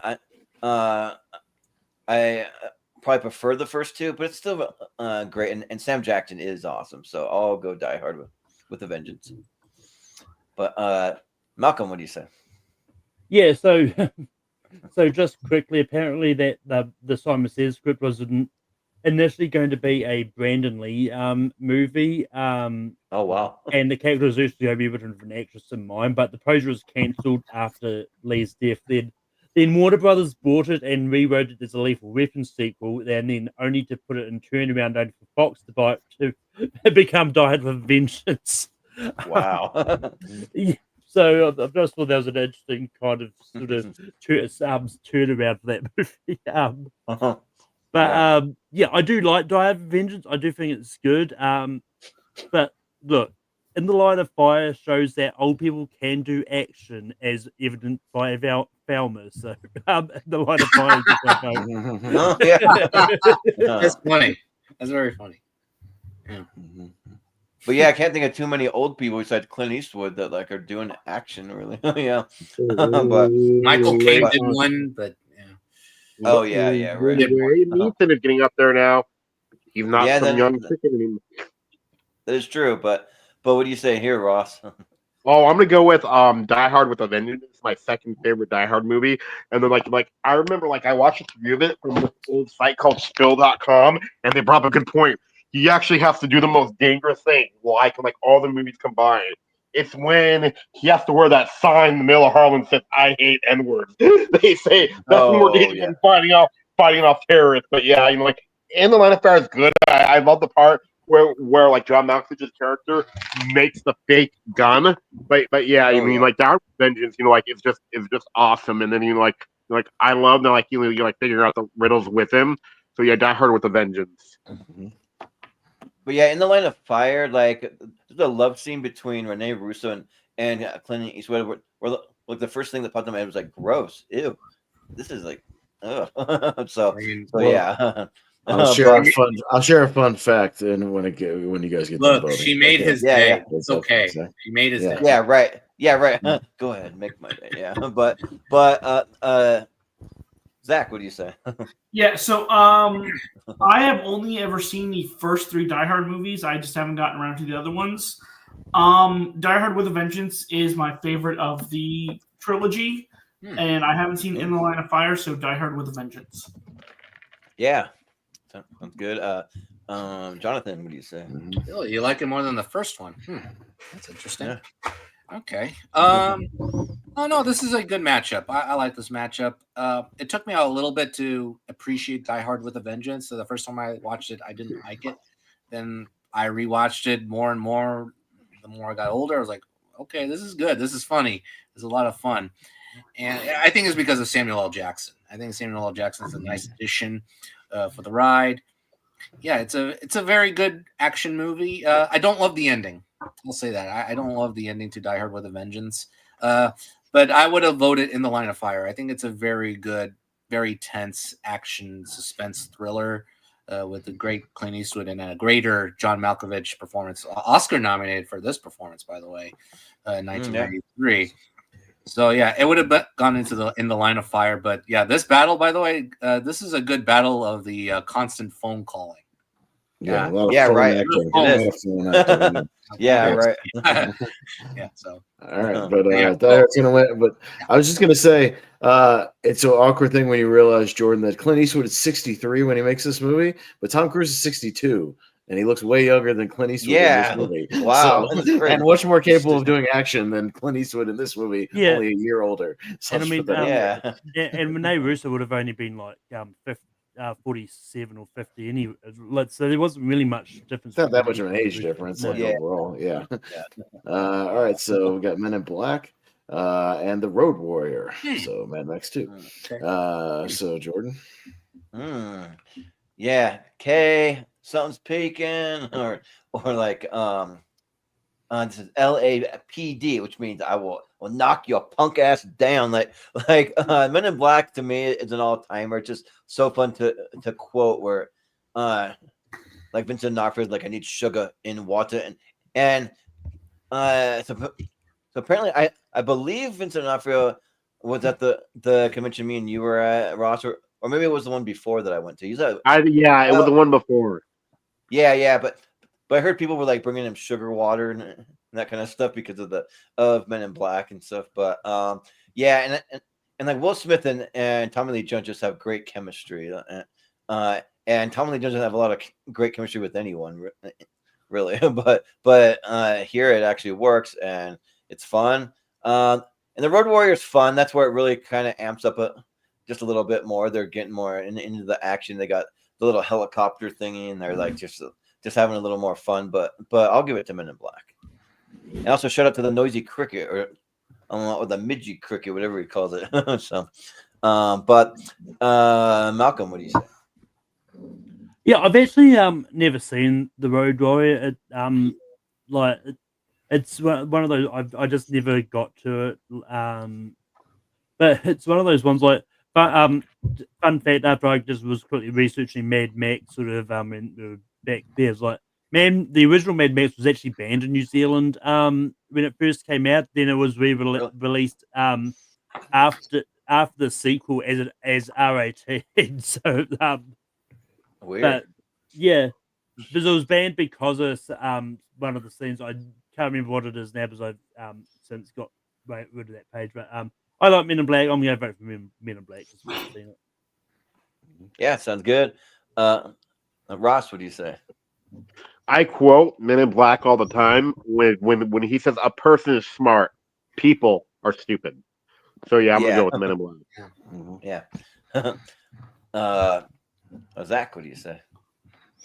Yeah. So The Road Warrior is good. It's definitely better than Mad Max in my opinion.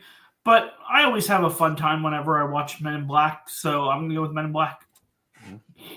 Yeah, and also, who doesn't want one of those memory eraser things? We all like wish that was real. That'd be cool. So, but Jonathan, what do you say? Yeah, like I said before, The Road Warrior is a vast improvement over the first movie. Very good, a lot of fun. But Men in Black, I don't revisit as much, but it is a lot of fun. A lot of fun action. A surprisingly good chemistry between Will Smith and Tommy Lee Jones, and it's a smarter script than I anticipated when I watched it. So, yeah, by a margin, I'll go Men in Black. Yeah, sounds good. Austin. No, these both two are pretty close, but I might have given a vote just to The Road Warrior because we don't see it that often in these tournaments. I think The Road Warrior is great, and it kind of set the template for what we would come to know as Mad Max now. And you can watch this and Fury Road back to back, and they work great, for what they are. And there's a lot of practical stuff back in this movie, and this is really what I think put George Miller on the map. So I would have gone The Road Warrior. but Men in Black moves on. All right. Going down to Superman 2 and Ghostbusters 2. Ooh, Sequel battle. Yeah, Malcolm. When it comes to the early Superman movies, I've actually never seen Superman 2. I do intend on going to revisit the early Superman movies. I know I've seen the first one, but just whatever reason is having got around to the sequels. I know Ghostbusters 2. It's not as beloved as the original one, but I do still think it's really good. And just the scene of them of resurrecting the Titanic, having the Titanic finally make its way back to New York was really entertaining. So I'm gonna get Ghostbusters 2. Yeah. Ross, what do you say? I'm gonna go with Superman 2. I like Ghostbusters 2, but I love Superman 2, especially the Richard Donner cut, which is actually the better movie in my opinion. So yeah, I'm gonna go with Superman 2. Yeah. Zach, what do you say? Yeah, so I haven't seen either, but I actually own the first two Superman movies on DVD, and I've seen the first one, haven't gotten around to the second one, but I'm more likely to see that first, Superman 2. Yeah. Jonathan, what are you going for? Yeah, Ghostbusters 2, I'm not a fan of, and even if I were, I don't think of Ghostbusters 2 as an action movie. I think of it as like a horror comedy. But Superman 2 is really good. I really enjoy it. The Richard Donner cut, like Ross said, I think is better than the original cut that it was presented back in the day. But yeah, Superman 2 is very good. So Superman 2 gets my vote. Yeah. Austin. Yeah, I'll just go with one that I more see as like an action movie traditionally. That's Superman 2, a little bit of fights between him and Zod and some of the battles that go down. So yeah, Ghostbusters 2, I mean, it does have action, obviously. So, it certainly counts. But the one I would classify as more action, a little bit better action, I guess, Superman 2. Yeah, let's do it for Gene Hackman as Lex Luthor. I mean, Superman 2 is my favorite of all the original Superman movies. I think that's really good. I love all the General Zod stuff. Terrence Stamp, he was really good, and then like seeing the Fortress of Solitude in there, and yeah, I think that and also like more chemistry for Superman and Lois Lane. Which, funny enough, I mean, I won't give you my exact address, but my street is called Lois Lane, where I live. So that's Superman's girlfriend. That's awesome. So I'll go for Superman 2. Well, easy to remember. Yeah. Right. Very easy. Yeah. You owe me some money. Let me go check. Yeah. Right. Well, like, did it see like give them like addresses at the convention? Didn't that Peter Billingsley actually give you his address? Oh yeah, Peter Billingsley. So he gave me his address because he lives in the town I grew up in. So he told me where he lived. I know that the house. Oh, come on. Yeah. So we got a little more Eastwood with Escape from Alcatraz, and we've got Midway, the 70s war movie. So, which I just wanted to double check and see if Eastwood is also in Midway, just because. No, he's not. Yeah, right. He's not, but like it seems like everybody was in those old war movies. Everybody, so because it's like Charlton Heston, Henry Fonda, James Coburn, Glenn Ford, Hal Holbrook, Robert Mitchum, Cliff Robertson, Robert Wagner. It's everybody. But Pat Morita, Tom Selleck. Yeah. Oh yeah, Tom Selleck was in that. Weird. Yeah. Yeah. But Ross, I'm gonna go with Escape from Alcatraz. I've seen Midway, and it's kind of boring. Escape from Alcatraz, it's cool because I think they actually shot it in Alcatraz. So yeah, I'm gonna go with that. Really? Yeah. Sounds good. And it's our second Alcatraz movie in this. Oh yeah, it is. Yeah. Which is odd. Yes. That and The Rock, yeah. But Jonathan, what do you say? Actually, Zach. Zach. Yeah, Zach. Sorry. Yeah. So one of these again, this list of Battle of Two that I haven't seen, but one is actually on a list of movies that I want to see, and that is Escape from Alcatraz. So that will get my vote. Yeah. Jonathan. Okay. Kind of a predicament for me because I don't classify Escape from Alcatraz as an action, but it's more of a prison drama. I mean, it's basically a planning to escape. Even the escape itself is the action. But Midway is an action film, but I thought it was dull. I didn't love the movie. Surprising ending, by the way. A very surprising ending. Yeah, I like Escape from Alcatraz a lot more. As a very good Eastwood performance, and I believe Don Siegel directed this one as well. Mm-hmm. So yeah, Escape from Alcatraz. I'll give it to it. Yeah. Austin, what do you Yeah, say? I would classify this one, Jordan, as the Battle of the Dad movies. These are dad Yeah, movies. right. These are Oh, both yeah. dad movies, and I've seen both with my dad because I used to watch a lot of these old Eastwood movies, these war movies. But fun fact for you, Jordan, Escape from Alcatraz has 2 Home Alone actors. Because it's Really? Robert Blotsam, who's Old Man Marley is in Oh, yeah. Escape from Alcatraz, and then also Larry Hankin, who's the sergeant right. eating the donut. So Yeah, right. and my boy Fred Ward is in there too as one of the prisoners. So good cast. I like a good prison escape movie. I'll go Escape from Alcatraz. Yeah, so I remember that when I worked briefly at an AMC in 2019 that they're playing the remake to Midway there, and they had these like official little pins, kind of like military pins, for, like the first 500 people we'd give them out to, and that the remake's very divisive because the remake has, I think, one of the Jonas Brothers or something in there, but and it's 42 from the critics, but 92 from the audiences. So it's like very split. It's kind of weird, but I think that the original one just has way more action in it, and I have seen it because I swear that my ex-wife was like a 70-year-old woman, like in a 30-year-old's body because she loved old movies. Those were like all she ever watched. These really old movies, and Midway isn't like too old. I mean, it's in the 70s, but still, it's and so watch that. But Escape from Alcatraz is really good. Probably less action. You are right, Jonathan, but it's really good though. But I just wondered, he escaped from Alcatraz, but isn't there like a ton of water in between that and San Francisco? I don't know how. Yeah, they had to make they made a raft. Well, they never really found the guy. Yeah. They assumed they just got away because it's kind of based on a true story. Yeah. These guys just made this raft out of these jackets and stuff, Oh, and they don't really know what happened to them, if they really survived or not. Nobody really ever saw them again. So it was kind of it's unlikely, but they got out. They got out for sure, but they don't know. Yeah, exactly and then The Rock could technically be a sequel to Escape from Alcatraz because Sean Connery plays one of the ones who escaped. Yeah. Because that'd be hilarious if they went to all that trouble, they escaped, and they immediately died. So yeah, on that. But yeah, I'll give it to Alcatraz, sure. But Malcolm, what do you say? I haven't seen either of these. But Uncle Ben from the Raimi Spider-Man movies is in Midway. Cliff Robertson, and also Dabney Coleman, rest in peace. So Midway. Yeah. For some reason I thought you were gonna say Uncle Ben from the box of rice was in this movie. the little picture of the guy. I'm like, I don't think so. But, I mean, he would have been. I don't know. I don't know how long they've been using the. Yeah, right. So we got Silver Streak with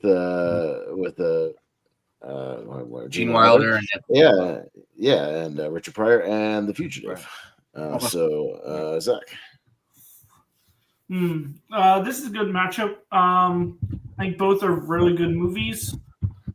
By slight edge, I'm going to go The Fugitive. Okay. Yeah. Where's my wife? Jonathan. I did not kill my wife. I don't care. I don't care. That's what it is. Yeah. Well, there's another impression I could do maybe in the future. I have not seen Silver Streak, so I cannot comment. But The Fugitive is one of my favorite action movies. This is a tense action thriller. This is a tense one, from beginning to end, from the murder to the bus ride to the train wreck with the train wreck and to the chase itself. I mean, it's very tense and a very well paced, very suspenseful movie. Fantastically directed by Andrew Davis. And well acted by Ford, Tommy Lee Jones, Joey Pants, and a few others. So, I'm going to go with The Fugitive. Yeah. And also, it's another Ned Beatty movie because he's also in Superman 2. So, Well, Yeah. I was going to say this is our second Patrick McGowan movie because he's in Silver Streak and he's also in Escape from Alcatraz. He's the warden. And to go to the Phantom, one of my favorites. He's the Phantom's dad in the Phantom as the ghost dad. And also that movie also has Richard Kiel, who was Jaws in sure James does. Bond. That's right. Yeah. Yeah, we got a lot of Bond connections tonight. Yeah. For sure. But yeah, I'm going with The Fugitive. It's the better action movie. Jordan. Yeah. So if I would have had time, that would have been another one that I would have liked to watch. Was Silver Streak. I've just never seen it, but The Fugitive's awesome, and yeah, it's a movie that like I think a lot of people never thought it was going to be as good as it actually was, and like win awards, be nominated for Oscars and stuff. Like it was just crazy how good this movie ended up being, and yeah, it's another Tommy Lee Jones one also, and another Harrison Ford. There's a lot of crossover people all throughout this thing, but Joey Pants again. Yeah, Joey Pants again. So yeah. So I'll go with The Fugitive. Malcolm. Yeah, I haven't seen Silver Streak. One of these days I'll get around to it. But I've seen The Fugitive and I like it, so The Fugitive. Yeah. Ross, what do you say? I've seen The Fugitive and I love it, so I'm gonna go with Fugitive. And they're like, isn't the Santa Claus from Terrifier 3? Isn't he in The Fugitive? Daniel Roebuck, right? Yeah, Daniel Roebuck. Yeah. He's a big Chicago, Chicago character actor. Yeah. Okay. Who does he play in The Fugitive? Daniel Roebuck is the guy on one of the team. He's the guy who goes, "The big dog gets him," like that guy. That's Daniel Roebuck. That's him. Yeah. Oh. And he's in Terrifier 3. Yeah, he's in a lot of Rob Zombie movies too because Rob Zombie's fan of him. Yeah. Funny enough, too, like he actually turned down Home Alone, and like he said that was the dumbest decision he's ever done. Yeah, but he's a Chicago character actor, so a lot of Chicago movies they put him in. He was also in Lost. I'm pretty sure that's it. Yeah, Roebuck. Okay. Yeah, he's been in a million things. Yeah, he was Dr. Leslie Ast in Lost. All right. Oh, okay. That's great. All right. So we got Star Trek. Okay. Oh, wow. Yeah, crazy. So we got Star Trek Justice Rock and more Eastwood with Every Which Way But Loose. So Eastwood, so Eastwood and the monkey. Yes. Yeah. Jonathan. I was going to ask if we could do a hands matchup, but okay. Yeah, we can do a hands one for this. All right, raise your hand for Star Trek. I'm not high on either one of them, but yeah, me neither. That's 4-2 then. All right. Yeah, I think 5. I think actually. Why do you want to see 5-1? I didn't see an OG Star Trek movie without Spock? Like, well, it's called The Search for Spock. I mean, but still, I don't like that. Yeah, it's all right. Christopher Lloyd's okay. Christopher Lloyd's the best part. Okay. Yeah, Christopher Lloyd's the best part. All right. The Fugitive will get a bye, I think. Yeah, the Eastwood movie. Yeah, Every Which Way But Loose is silly with the fucking monkey. It's silly. Yeah, just a bunch of one-liners the whole. Yeah, it's a bunch of one-liners driving around with a monkey. No, I like The Search for Spock. Really, Christopher Lloyd is the best part. Yeah. All right. Batman Returns and Demolition Man. Ooh, here we go. Here we go. All right, Jonathan, you can vote on this one. Okay. So, Batman Returns. Really, I don't love this movie, and the reason why I think the Batman character is way too sidelined for his own movie. You don't get enough of him, and the movie I think it was just unfocused. I think it felt like more of a Tim Burton's version of a Batman movie than a Batman movie, which we'll get to in a moment in the first one. But the villains themselves, Michelle Pfeiffer and Danny DeVito, they're great. They're great. Yeah. Demolition Man, I have a lot of fun with. I really like Demolition Man. It's a lot of fun with Sylvester Stallone and Wesley Snipes, and of course Sandra Bullock as his cop partner in one of the weirdest sex scenes I've ever seen in a movie. Yeah, quote unquote sex scene. Yeah. But no, I have a blast with this futuristic action film. So. Yeah, I'll give it to Demolition Man. I think it's a very good surprise for me when I watched it back in the COVID days. And also, it's another Jesse Ventura. He just has a little cameo, I think, but he's in it. Yeah, just a small cameo. Yeah, it's very, very small. Jack Yeah, Black but- is in there too. Yeah. Yeah, I'm also gonna go Demolition Man. Yeah, Batman Returns is okay, but I think Tim Burton's way more interested in the villains than he is in Batman in this one. Yeah. Way more interested. But I love Demolition Man. I've got the Arrow 4K, which I picked up at Barnes and Noble, 50% off. So Nice. yeah, I haven't cracked it yet, but I'm going to. But yeah, Demolition Man is super fun. I love Stallone, but yeah, I think Wesley Snipes. This is some of the most fun he's ever had in his career. He's having a blast playing Simon Phoenix in this movie, and it's really, really good. Yeah, good. A lot of good character action in this one too. Yeah, Bob Gunton from Shawshank is in there, and Rob Schneider pops up, and Bill Cobb, Nigel Hawthorne. Yeah, Nigel, Glenn Shaddix, from like Beetlejuice is in there. Yeah, all kinds of great character actors popping up here and there. Benjamin Bratt. So I'll go Demolition Man. Yeah, it's funny. I think they're like trying to like get rid of Rob Schneider from like all these lists because of his politics, because he's not even listed on IMDb No, anymore. here's the thing: he was uncredited in the movie, so he's probably not there. Okay. Oh, okay, so that's why. Yeah, he only shows up for like two scenes and he wasn't disappears. You sure. never see him again. Yeah, he's uncredited. Yeah, He's not even in the credits. Okay, Yeah. Well, that makes sense. Yeah, but this is a coincidence because I just got rid of all my toilet paper in my house and I installed 3 seashells in every bathroom. So I'm using that now, and I don't know how it works yet. I'm still trying to figure it out. But yeah, Demolition Man.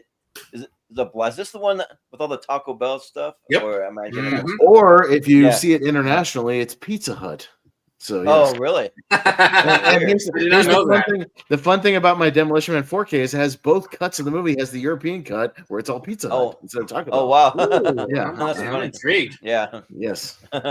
Yeah, and I think that they're both fun because Batman Returns is a lot of fun too. I just love the look and the feel because it's like halfway in between the original Batman and Batman Forever. I feel like it's a good kind of midway, kind of like you're getting like a little flair from both. And Christopher Walken's always fun when he pops up, and I thought that Michelle Pfeiffer, she's probably still the best Catwoman, but I did like Zoe Kravitz though in the Batman. I thought she was pretty great as a Catwoman, but yeah, Demolition Man, it's just a lot of fun, and like even the other character actors, Bob Gunton and like Dennis Leary and some of those other guys that pop up there, Bill Cobb. So yeah, I'll go with Demolition Man just slightly, but it's close. Malcolm, what do you say? Yeah, apparently in 2020, Sylvester Stallone said that there's a sequel to he's working on a sequel to Demolition Man, but I don't think it's ever going to happen. I don't think it's gonna happen. Yeah. He's been talking about that for like 20 years. It ain't gonna happen. Yeah. No. But I'm not. I like Batman Returns. I did recently do a rewatch of it last year. And I think it's a good movie. But Demolition Man is better. So Demolition Man gets my vote. Wow. Yeah. Ross, what do you say? I love Batman Returns. In fact, like I actually think it might have a top 5 worst Razzie nomination of all time. Danny DeVito was nominated for worst supporting actor. Oh God! I'm like, no, right? No. So yeah, I love Batman Returns. So yeah, I'm gonna go with Batman Returns. I like Demolition Man, but I love Batman Returns. DeVito is one of the best parts. Yeah, I know. Yeah, he was the best part, pretty much. Yeah, but Zach, what do you say? Yeah, I like Batman Returns, but I like Demolition Man even more, and I do agree with Austin. It does seem like Wesley Snipes is just having so much fun with his role. So Demolition Man gets my vote. Yeah, he's great. All right. Demolition Man. All right, so we'll go down to The Last Boy Scout, Bruce Willis, and Akira. Oh, okay. Interesting. Okay, yeah, it's a match. No, it's an interesting match because I do like Akira for what it is. I'm not a big Japanese anime guy, but I did watch Akira. I think it was like last year, the year before, Jordan. I know we both watched it around the same time, like on Hulu or something. Yeah, and for something, and I ended up liking it for what it was because it was just a lot of action and then weird creature stuff. It was kind of the good parts of anime. But I love The Last Boy Scout. I think that movie's super underrated. Really good Shane Black. From the '90s. This is one of Bruce Willis's better roles. He's got some really good one-liners and things to where he's got a good chemistry with Damon Wayans, and it's a really fun buddy action movie. So I love Last Boy Scout. I'll go with that. Yeah. So I've never seen The Last Boy Scout. That's a blind spot for me. So, That movie's awesome. Jordan, you'd love it. It's really good. Jordan, it might make you're gonna love it. Yeah. So yeah, I'm excited to check it out too, because I'm a fan of Damon Wayans and Bruce Willis and Halle Berry too. So yeah, but Akira is great though. Like for someone that's not a big anime person, like might be my favorite anime or my number 2. Like flip flops between that and Grave of the Fireflies. Like I like my anime without too much goofiness to it. I just like to be like more serious, more like action packed or more just like dramatic even, you know. So it's weird though. I don't mind goofiness in like other cartoons or animation, but just in anime, it just like takes me out of it. So, but Akira is awesome. It's just like action packed almost the whole time, and that motorcycle stuff is really cool. So yeah, I'll vote for Akira. But Malcolm, what do you say? I like Akira just fine. Like it's one of those ones like I'm not as high as other people are. They've been trying to make a live action version of it since 2002. I think the last I heard was Taika Waititi is still attached to it, but I don't. At this point, I'm not. They've not been trying to make it. a live action Akira since like 2000, dude. It ain't happening. Yeah, it's not happening. Yeah. But I do like The Last Boy Scout. I do think it's good. It's got a cameo from a guy I always thought was a fake name, Dick Butkus. No, he's a real coach. Coach. Yeah, Coach Dick. Yeah, that's right. Yeah, yeah, but I think one of the reasons why I kind of gravitate towards Akira is like the synthwave stuff. I always had like a weird thing for it. So you can see some synthwave influence on this channel, like the intro to this show. so yeah. But Ross, what do you say here? I watched, Last Boy Scout for the first time last year, and I loved it. I actually liked it way more than I thought I would. But if there was a remake, they would have to now, do something different with it, because the main point of it, is an underground illegal sports betting ring, and I'm thinking it's legal now. So yeah, but I haven't seen it here, but Last Boy Scout is fun. But yeah, now you can bet on like goofy things like the election, who's going to win the election, and like weirdo things. Like, yeah, it's just kind of crazy. Like legally, you can do it. Literally, okay. I remember on the last season of Game of Thrones, there were literally bets on who would win the throne. Yeah, you can bet on like reality shows. You think is going to win like American Idol or like weird like goofy stuff like that. Yeah, but Zach, what do you say here? I swear I've seen The Last Boy Scout, but I don't remember anything about it. And I've wanted to see Akira, but I'm gonna go for The Last Boy Scout because I think I have seen it, and I'm willing to give it another watch. So, yeah, sounds good. Yeah, Jonathan. So yeah, Akira was the last movie I wrapped up, and I was anticipating to watching it. I was looking forward to it. It's very good. It has a lot of ideas behind this Neo Tokyo story. I think I may need to watch it again. I acknowledge it's very good. I expecting some greatness from it, but yeah, it was very interesting. It was very interesting, very good. But there's a lot going on in that movie. It was a lot going on, but I very much enjoyed it. Yeah. But yeah, I was a tad disappointed out. I didn't love it, but no, I think it's very, very good. The Last Boy Scout, yeah, I watched it for the first time years ago, and I liked it more than I thought. Very fun movie, even though a little dated and misogynistic toward women. But the winner is Shane Black's script. Yeah, that's the winner of this movie, and it's a good movie. You know what? Although Akira is a better movie, I want to see a fun matchup between Demolition Man and The Last Boy Scout. So let's go The Last Boy Scout. Yeah. All right, yeah, that's Boy Scout. Last Boy Okay, Scout. we got some more Roger. I believe it's a Roger Moore match. The Spy Who Loved Me and For Your Eyes Only. So, Oh, okay. Okay. yeah, so Roger Moore Bond match. Jordan. Yeah. So I actually have not seen For Your Eyes Only, but I did watch The Spy Who Loved Me for this, and yeah, just because I'm pretty sure that's known to be one of his better ones. And you got Jaws again in there. He's in it, and you have one of the better Bond theme songs, like Nobody Does It Better, the more iconic one. Yeah, and I use that for the to promote this episode on Instagram stories. You can see it there, but yeah, I think that it's a fun time. I mean, and like I don't love Roger Moore as Bond, but yeah, like if I had to pick one, this is the best one I've seen. I haven't seen too many. I've only seen a couple, but yeah. So The Spy Who Loved Me, I'll go with that. Yeah. Malcolm. Yeah, I'm pretty sure I haven't actually seen either of these.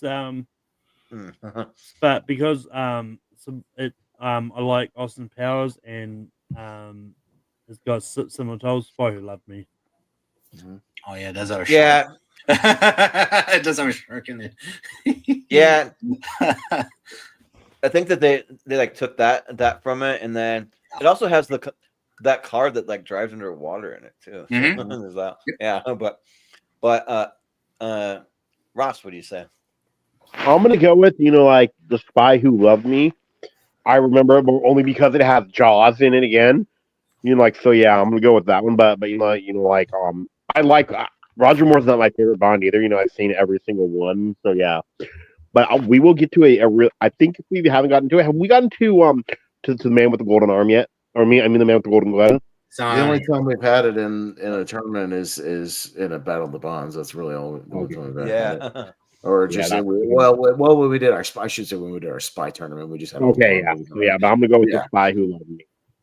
Yeah, because I love that. Yeah. Zach, what do you say? Yeah, this is an interesting matchup because I've finally gotten into Roger Moore Bond movies, but I've only seen one of them, and that was for part 2 with Live and Let Die. So I have not gotten to either of these two yet. Just based on the posters, I'm going to go with The Spy Who Loved Me. Yeah. Jonathan. I can easily compare and contrast The Spy Who Loved Me and Moonraker the first time watches there. The Spy Who Loved Me is way better. Way better than Moonraker. Yeah. So it goes to show you I have not seen For Your Eyes Only, but The Spy Who Loved Me, a bit of a slow start, and the villain not too memorable. But The Spy Who Loved Me is really good. It's a very interesting plot about Russian and British submarines going missing. We'll get to another submarine movie later, but The Spy Who Loved Me was engaging. Roger Moore, definitely his better performance with Moonraker and Octopussy compared to those two. And I really like Barbara Bach as Major Amasova, or as known as Triple X. I thought she was definitely one of the best Bond girls. For sure. Triple X, really go toe to toe with Bond.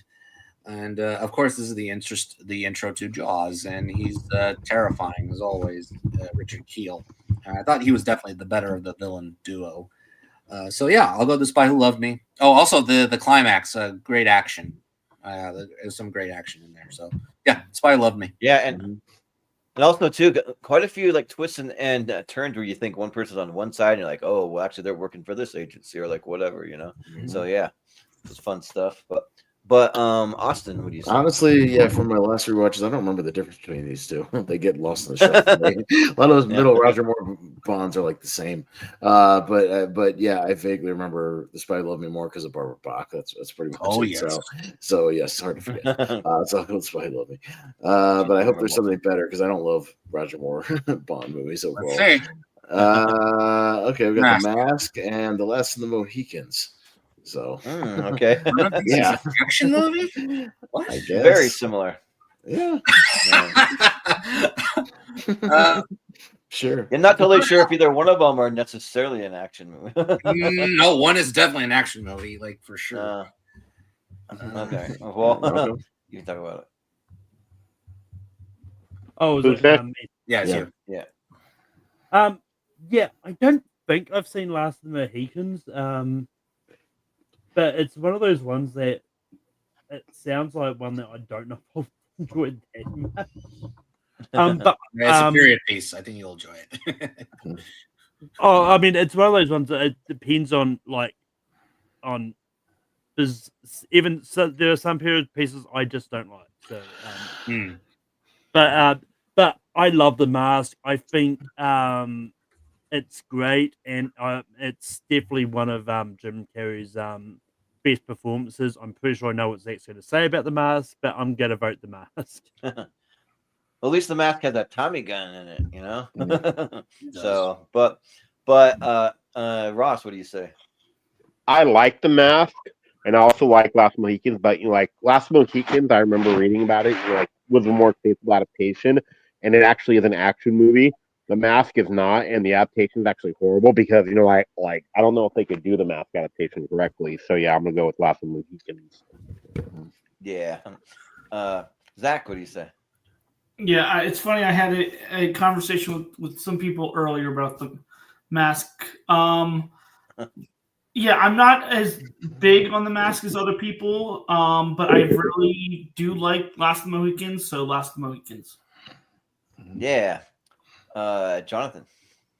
No, The Mask is very fun. It's a very fun, jazzy, cool comedy with a terrific Jim Carrey performance. And yes, the introduction, the character introduction goes as one of the best character introductions of all time.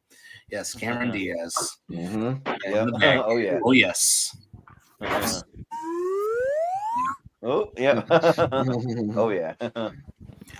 But in the end, no, it is a very fun action comedy. I mean, I laughed throughout the movie. But the thing is, like, I don't remember as much action, to be quite honest. I know that he has a Tommy gun, and that's pretty much it. There's just shooting him ups, and that's it. So that's why I'm going to acknowledge The Last of the Mohicans. We don't see that movie that often here. So it has some tremendous action sequences. Daniel Day-Lewis is really good in this movie. He makes the romance between him and Madeline Stowe again. Madeline Stowe is great in it. The romance believable. I really buy their connection between them. It's definitely different from the book, for sure. But Day-Lewis is great. Some great direction from Michael Mann. Also, who plays Magua? Magua, the Heat guy, Wes Studi, right? Studi. Yeah, Wes Studi. Yeah. Oh boy, he's menacing. He's menacing in this movie as Magua. He's great in it. So I'm gonna go with The Last of the Mohicans. Terrific movie, very very good movie. Yeah. Austin, what do you say? Yeah, Wes Studi, who's the Sphinx in Mystery Men, the mentor guy, who teaches them the ways of superheroes. Also in Deep Rising. Yeah, he's in Deep Rising. He's in Heat, another Michael Mann movie. Yeah, he's in a bunch of stuff. No, I mean, yeah, I'll go with the one that's more action centric. Yeah, for the most part, I'll go Last of the Mohicans in this one. Yeah. Yeah. So for whatever reason, I have this. So I have two distinct memories of both these movies. So one, I'll make them quick, but they're when I was a missionary for my church, I was a missionary in West Texas and Eastern Mexico, and I remember they did something weird where we weren't allowed to listen to traditional music because they wanted it just to be kept like more spiritual, I guess, because I was a missionary, and so they we could listen to movie soundtracks that was just instrumental, and when you would get transferred from one area to another, because our area was so huge, we would be driving for hours and hours. I remember that these missionaries came and picked me up at like 3:30, 4 in the morning, and then we just got in the back of this car and drove for hours with the Last of the Mohicans soundtrack blaring in the pitch dark, and I've never in a place I've never been before. I'm like, what is happening here? Dun dun dun dun dun dun dun dun dun dun dun dun dun, like that soundtrack. So that was interesting. Like the music was good, I guess. But it's a great score. It is a great score. Yeah, it is. And then The Mask, I remember that And I've told this story before, but we went to go see it in theaters as a kid for my friend's birthday party, and it was all sold out, so we had to go see In the Army Now with Pauly Shore instead. Wah wah. That's a So downgrade. yeah, right. So but I think I think I'll go Last of the Mohicans here. Yeah, it's a little more action packed. So yeah. All right. Oh. All right. A couple more. We got To Live and Die in L.A. Freaking movie, and Die Hard 2. Okay. So yeah, let's see where this goes. Ross. I'm gonna go with Die Hard 2. To Live and Die in LA though is great, but like I think about Die Hard 2 more as an action movie, and then like in the TV edit, it's so funny. Like I like when like you literally said as he's going the plane, "Yippee ki Mr. Falcon." Oh yeah, yeah. So yeah, I'm gonna go with Die Hard 2. Mm-hmm. Yeah. Zach, what do you say? I'm gonna make this short and sweet. Die Hard 2, just because of these two. That's the only one I've seen. Yeah. Come on, Jonathan. Let's give some love to Live and Die in LA. Let's go. Okay, let's get. I'm gonna get Die Hard 2 out of the way for a moment. Okay, Die Hard 2. Look, it's a good action sequel, but essentially, it's kind of the same thing as the first movie, except in an airport. And look, William Sadler is a good villain. He's fine, but nowhere near as Alan Rickman. Although there is some terrifying sequences in there. I mean, there is a very disturbing sequence. It makes you sad, makes you weep. But come on, To Live and Die in LA. Look, I watched it for the first time last year, dude, look, I'm not gonna spoil much. It's got a shot for my top 128. Really? I'm not joking. That good? Oh wow. Yeah, this is fucking phenomenal. Mm-hmm. This is phenomenal. This is a Christmas present, and it's a great movie. It is a great action crime thriller. Totally fantastic. Great performances from William L. Peterson, John Pankow, and of course Willem Dafoe. He is terrifying. Willem Dafoe is fantastic in it. Great direction. It's a young Willem Dafoe. Like I didn't recognize him when I first saw him. Yeah, he's great. He's great in it, and it's just style. It's basically Drive before Drive, or Heat before Heat, and it's just a cool movie. It's awesome. It's very unpredictable. It is very unpredictable. There's a moment that I did not see coming. To Live and Die in LA by a mile. It's an excellent movie. I am pushing for it big time. Yeah. Austin. Wait, what's that you had, Jonathan? This 4K? I don't have the case. Oh, I've got the 4K. I got a 4K, but I don't have the case. The slipcover? Oh, okay. Yeah. I blind bought this when it first came out because, this is one that's really hard to find. But then they put out this 4K. Blind bought it because I love William Friedkin. This movie kicks so much ass. It's awesome. It's a shame that it's kind of, relatively hard to find outside of physical media because it was one of my favorite old first time watches, either it was last year or the year before, whatever it came out. It's on Amazon Prime right now. Okay, good. So I finally put it on streaming. Finally, because forever it was just not even on streaming. That's where I watched it. Yeah. Yeah, I was gonna say you couldn't even watch it or rent it or anything. Weird, right? But I guess since William Friedkin died, they've been trying to get it out there, which is good for them. But this movie is a great crime, and the chase sequence, man. Holy shit, Jesus! Maybe better than the French Connection. Maybe. It might be better than the French. I would argue that because when he's going on the freeway and all that, opposite way on the freeway against all the cars, that's some incredible practical stuff. That's his real driving. Stuff. That's him. Yeah, I know. It's insane. So it's nuts, man. I'm going to Live and Die in LA because it doesn't get enough love. That movie kicks ass. Yes. Yeah. Well, fortunately, I watched it for the first time for this. So, and the movie's really, really good. Yeah. I had a great time with it. Yeah.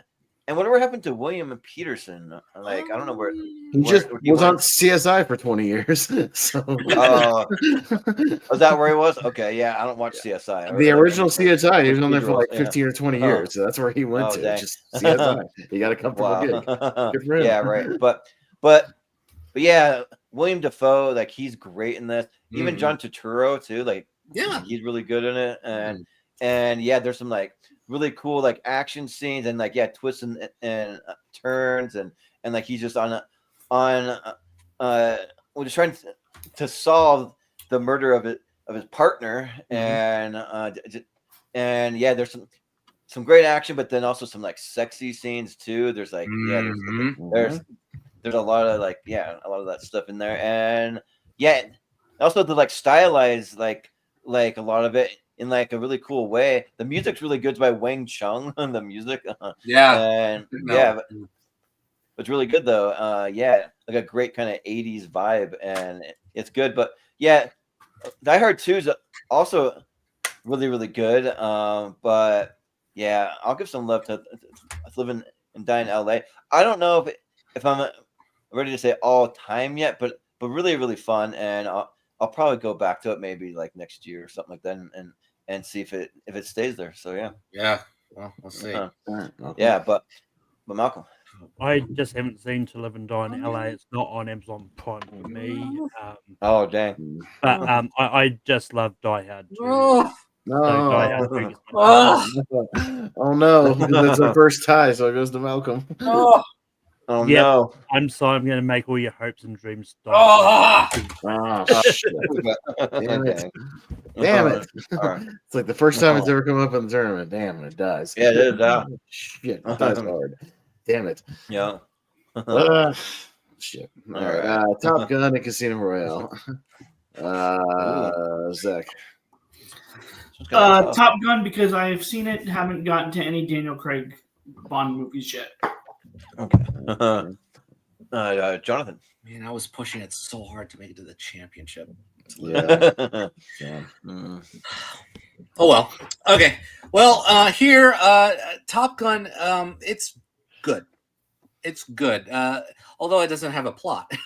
It's just a lot of plane action and a love story in there. A love story that doesn't quite work, especially in comparison to Maverick, Top Gun Maverick. You could buy the romance in that one. Whereas here, I just buy them like it's just a steamy romance, just because it's the 80s. That's why.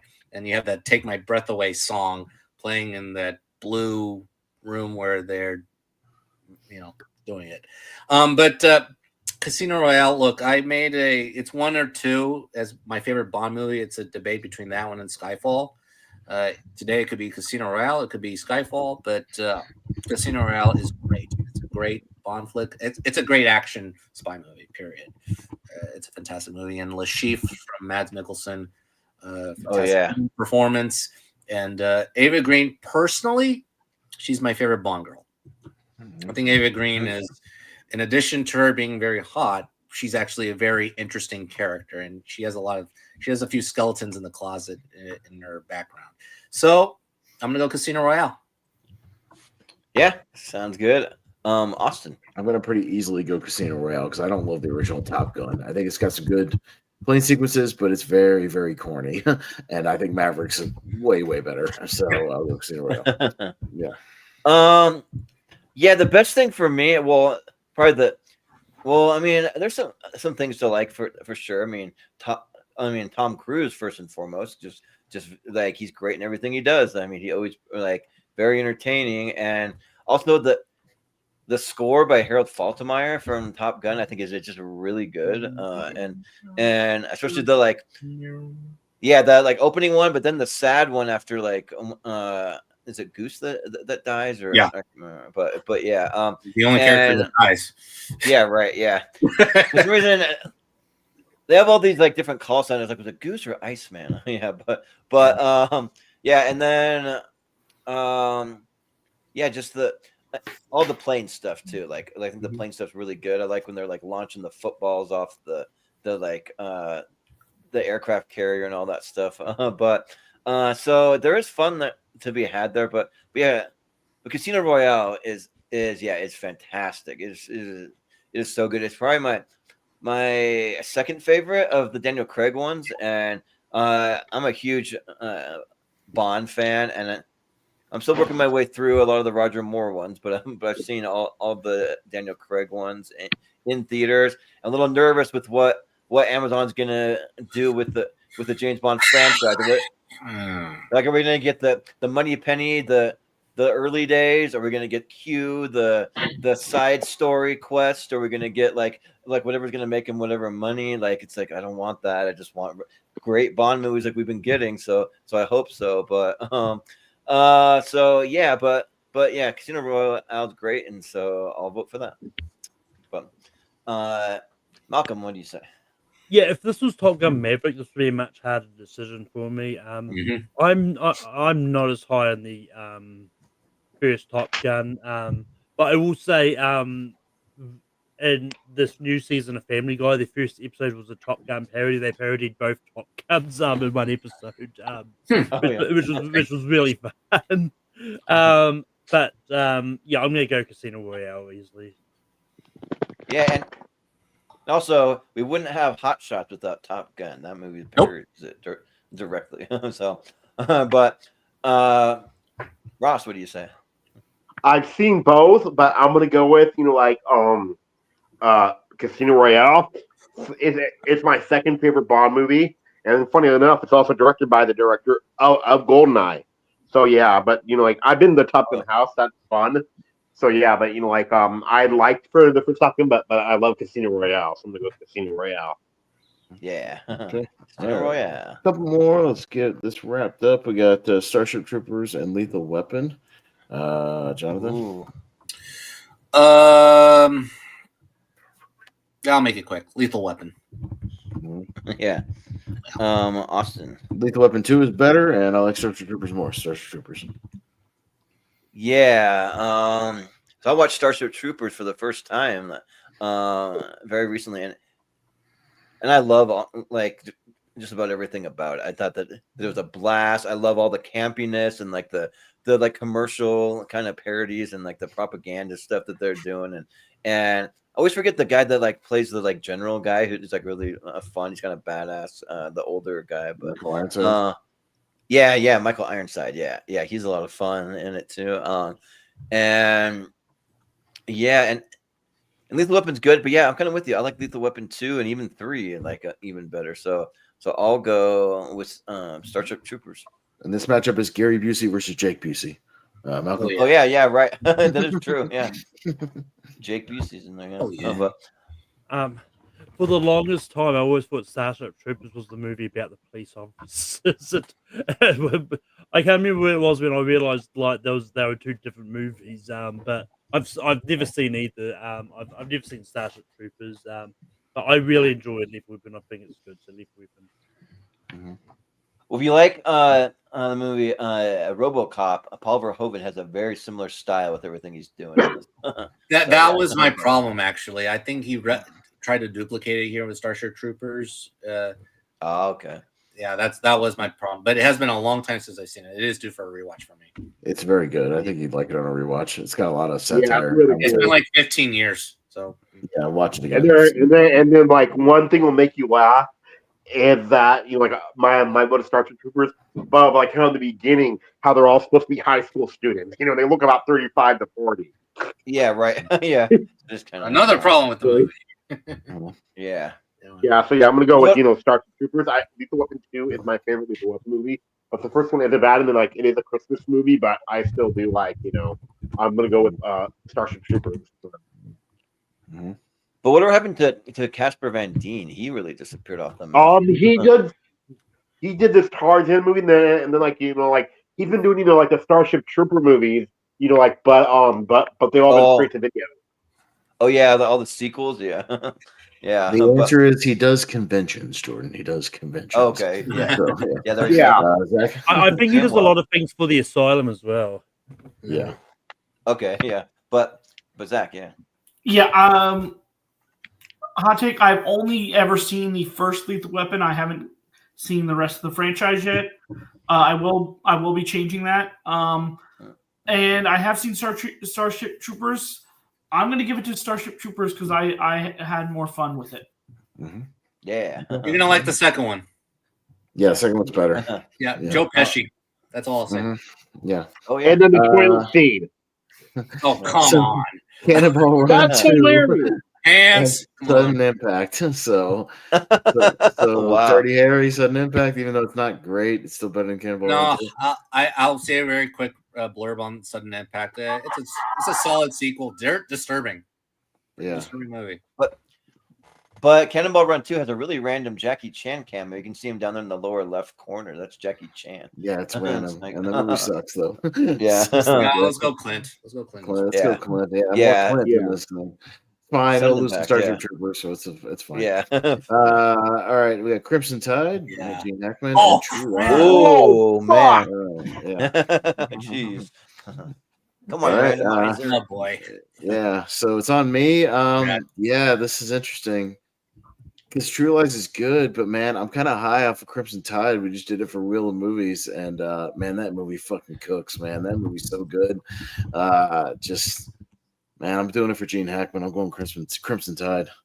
Thank goodness I'm last. I need to think about it. Oh man, yeah, this one's really tough because I think both of them have great action and both of them have great scores. They both are this like they got some good like writing and like one-liners and stuff. So they're pretty similar in a lot of ways. There's like some terrorist stuff going on that sort of in both, but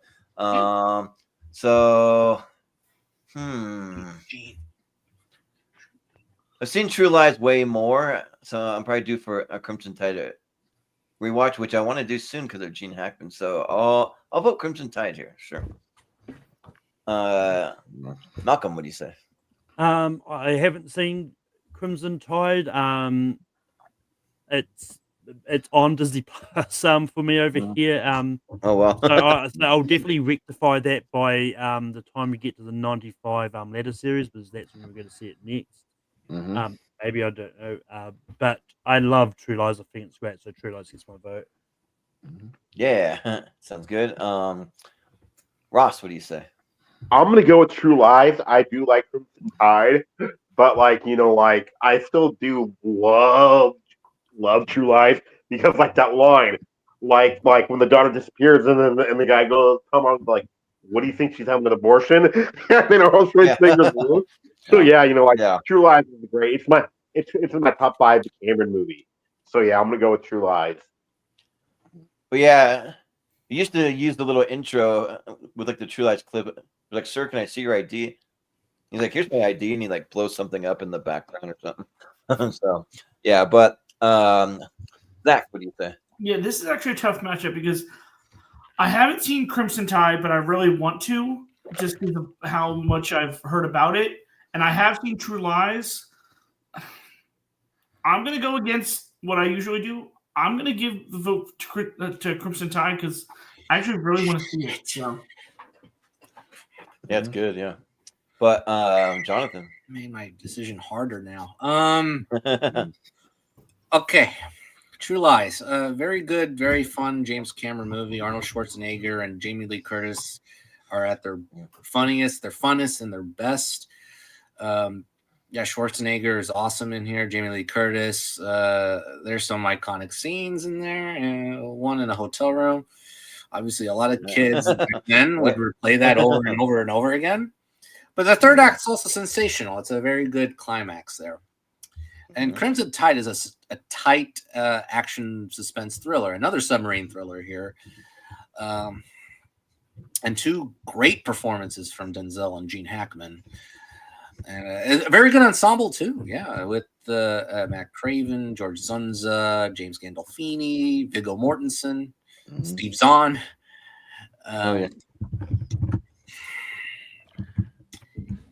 Now, after knowing what happened, it is very tragic. For Gene, Crimson Tide. Crimson Tide, okay. But I'll just say that I was this close to voting for True Lies because there's some good stuff like that tango scene with Tia Carrera and there's just like a lot of great stuff. Which they use that same song in Son of a Woman. No, they might use it in that too, but they use it in Schindler's List. Yeah, these in that. Yeah. Batman '89 and Game of Death. Oh wow. Jordan, we can make it quick.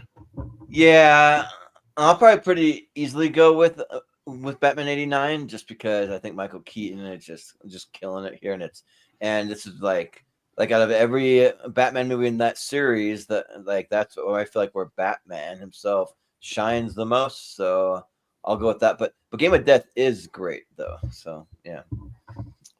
But Malcolm. Yeah, apparently they paused the forming of Game of Death so they can form into the dragon, and they must have restarted.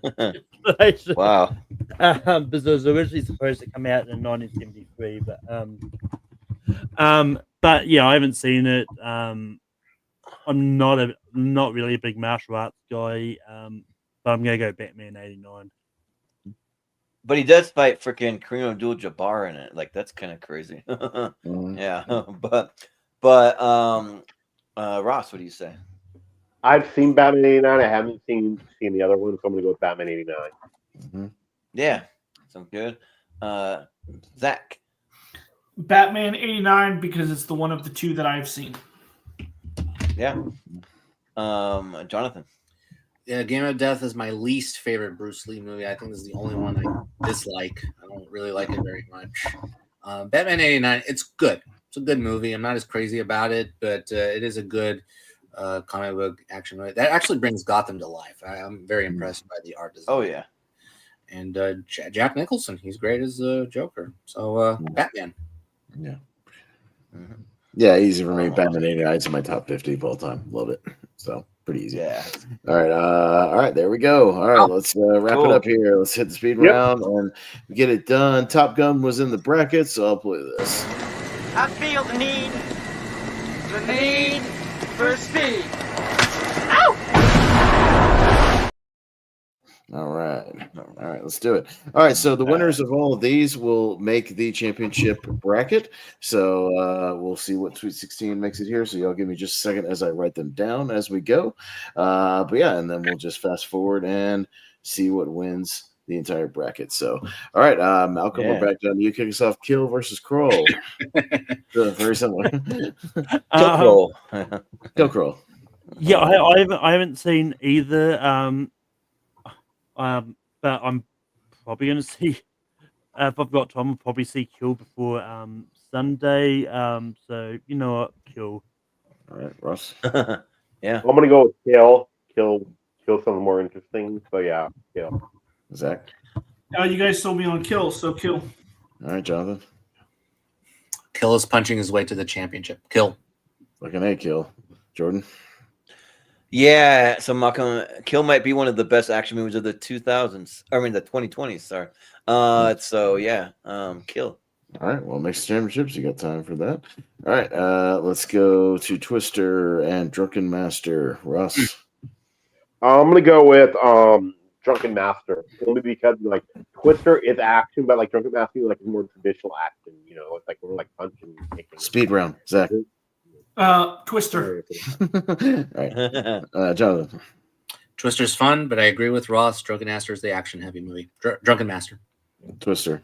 Disaster still action. Jordan. Yeah.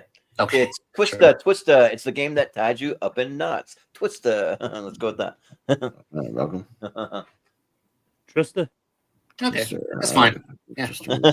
Yeah. Twister. I like Twister a lot. Yeah. All right. The Crow and Roadhouse. Zach. Roadhouse. Roadhouse. Jonathan. The Crow. I'll go The Crow. Jordan.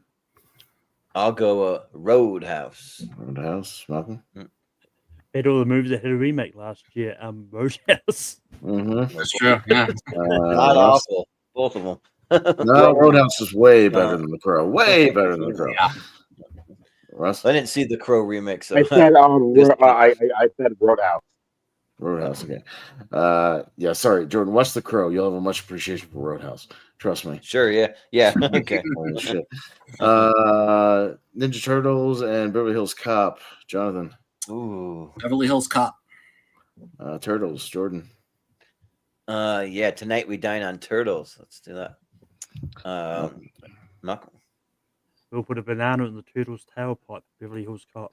Yeah. Ross. Let's In the go Turtle to Sam Rockwell movie, Turtles. Yeah. Okay. F&A right. Beverly Hills Cop. Beverly Hills Cop. Okay, so Ross has a tie. Oh man. Let's put Turtle through. Yeah. Okay. All right. Teenage. Good thing for auto things. Ninja Turtles. Okay. I made a funny turtle. Con Air and the Running Man. Me, just because we don't see it that much, I'll go the Running Man. But I don't mind either one. Jordan. Yeah, I think I legit probably like the Running Man better, so I'll go with the Running Man. Malcolm. The Running Man. Running Man. Russ. The Running Man. Zach. I would have gone with Con Air, but I'm not mad. Jonathan. Yeah. Wow, that's a surprise, an upset. Con Air. Yeah, I know. I said about that. I love the It Running could be, Man. yeah. I love both Running of Man's those. good. It's good. Yeah. Running Man's fun. Might be an upset. Okay, Running Man. Okay. All right, going down to Predator. So we might have Arnie versus Arnie in the next round. We'll see. And Goldeneye. Oh no. Jordan. Oh man. So we're in a speed round. I just grew up with GoldenEye. I gotta go GoldenEye. GoldenEye. Ross. I'm gonna go with Goldeneye. What the fuck? Is that? Yeah. Predator. Jonathan. Predator. Yeah, I think Predator's way better. Predator. Didn't you ever play GoldenEye as a kid? Come on. No, because I had PlayStation. I did. What makes you love the movie? All right, it's tied to Zach. Hope so, Zach. Predator. Fucking hell. All right, finally. You're yes, forgiven all for right. Fargo. You're forgiven. Okay. We're even. All right. All right, Predator. We're going to The Rocketeer and Last Crusade, Timothy Dalton versus Malcolm. Last Crusade. Last Crusade, Ross. I prefer the Rocketeer, but I'm gonna go. I like the action better in Last Crusade. So I'm gonna go Last Crusade. Last Crusade. Zach. Rocketeer. Rocketeer. Jonathan. Junior. Last Crusade. Yeah, I'll go Last Crusade. I really like them both, but I think the action's a little better in Last Crusade, so let's go there. All right, Last Crusade. We got The Rock. Could have Connery, and Midnight Run. Ross. I prefer the action in The Rock, so I'm gonna go with The Rock. All right, Zach. The Rock. Okay, Jonathan. The Midnight Run is a better movie, but The Rock is really action heavy, so I'm gonna go The Rock. Yeah, let's get a Connery matchup. The Rock. For real. Well, The Rock won one recently within like the last week or two, so I'll go with Midnight Run. Mm-hmm. All right, Malcolm. Can you smell the rock? Welcome to the Rock. Can you smell Charles Grodin? Maybe. All right, going over to the other side. We got Die Hard with a Vengeance and Men in Black. Zach. Die Hard with a Vengeance. Jonathan. Simon Says Die Hard with a Vengeance. Mm-hmm. We don't see it that much, so I'll go Die Hard with a Vengeance. Jordan. Edgar, your skin is hanging off of your face. I'm gonna go with Men in Black. Malcolm. Or your skin is hanging off of your bones. That's what it is. Die Hard with a Vengeance. Die Hard with a Vengeance and Ross. Die Hard with a Vengeance. Okay. With a Vengeance. Okay. Die Hard with a Vengeance goes through. All right. We've got Superman 2 and Escape from Alcatraz. Jonathan. Superman 2. Yeah, I'll go Superman 2. Jordan. Yeah, Superman 2 rules. I'll go with Superman 2. Malcolm. Superman 2. Ross. Superman 2. All right, and Zach. Superman 2. Superman 2. All right, into the championship. Okay. We got The Fugitive and Star Trek 3. Me, The Fugitive by a mile. Yeah. Jordan. The Fugitive, easy, yeah. All right. Are we all going The Fugitive? Yeah. We're all going The Fugitive. Okay. Yeah. All right, cool. All right, we'll skip this one for now. Let's come back. Yeah. Malcolm is shaking his head. I actually really enjoy Social Spot a little bit more.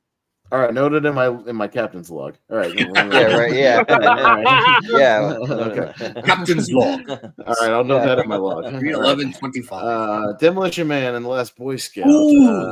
Now for this one. Yeah, this is a good match, but I'll go Demolition Man. Jordan. Yeah, I still haven't seen The Last Boy Scout, so I'll go to Demolition Man. All right, Malcolm. Last Boy Scout. Last Boy Scout. Ross. Last Boy Scout. Okay, Zach. Demolition Man. Demolition Man. Jonathan. Demolition Man. Demolition Man. Okay, and the championship. Right. Okay, Demolition Man. Okay. All right. Spy Who Loved Me and Last of the Mohicans. This is a bizarre one. Yeah, this is. I just scroll back up. Yeah. All right. Jordan. I mean, I had fun with The Spy Who Loved Me, but I gotta go Last of the Mohicans. Daniel Day-Lewis is hard to beat. Malcolm. Spy Who Loved Me. Okay. Russ. Last of the Mohicans. Okay. Zach. Last of the Mohicans. Jonathan. Stay alive. I will find you. The Last of the Mohicans. All right. Yeah. Okay. All right. I'll go Last of the Mohicans. Okay. So. All right. Even DDL makes it into the Action Championship. Yes, I know. Yeah, right. All right. Last of the Mohicans. Okay.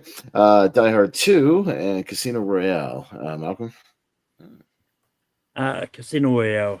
Casino Royale. Ross. Casino Royale. Okay. Zach. Just because I've seen it, Die Hard 2. Die Hard 2. Jonathan.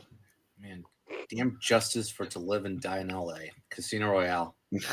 Same thing. Casino Royale. Jordan.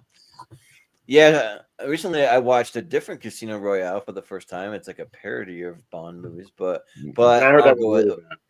yeah, it was not that good, but because it's like not Bond doing Bond stuff, it's him like just living his normal life. And it's like 2.5 hours. Way too fucking long for a comedy. Yeah. Way too long. Whoa! Yeah, really? right. Yeah, dude, that movie's long as shit. Yeah, It's really long. Yeah. But I'll go with Casino Royale because it's a great I- introduction to Daniel Craig here. Yeah, it's ridiculous. Yeah, don't watch it. It's not good. The best thing about Casino Royale is the theme song they used in the SNL sketch with Will Forte, where he dances to it in the locker room. That's the best thing. Oh about yeah. it. But I just wanted to. Oh yeah, yeah, that is kind of like goofy of him dancing all wacko. But I wanted to watch it just to be a James Bond completionist. So even that one. Yeah. So. One of the best ones. Starship Troopers and Sudden Impact. Ross. Starship Troopers. Starship Troopers. Troopers. Zach. Starship Troopers. Jonathan. I'm gonna take a guess. I'll be the lone vote for Sudden Impact. Okay. Now I'll go Starship Troopers either way. Jordan. I mean, go ahead and make my day. I'm voting for Starship Troopers. Malcolm. Sudden Impact. Yeah.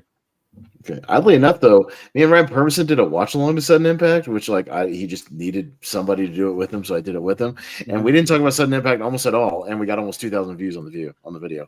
Ridiculous. Wow. I just want to tangents with him for 2 hours, and we got a lot of views. It does have an awesome climax, though. I don't know why. We just talked about random shit. Like, go watch the video. We didn't talk about Sudden Impact hardly at all. We just went on tangents. It was fun. Crimson Tide and Batman '89. Ooh, Zach. Crimson Tide. Jonathan.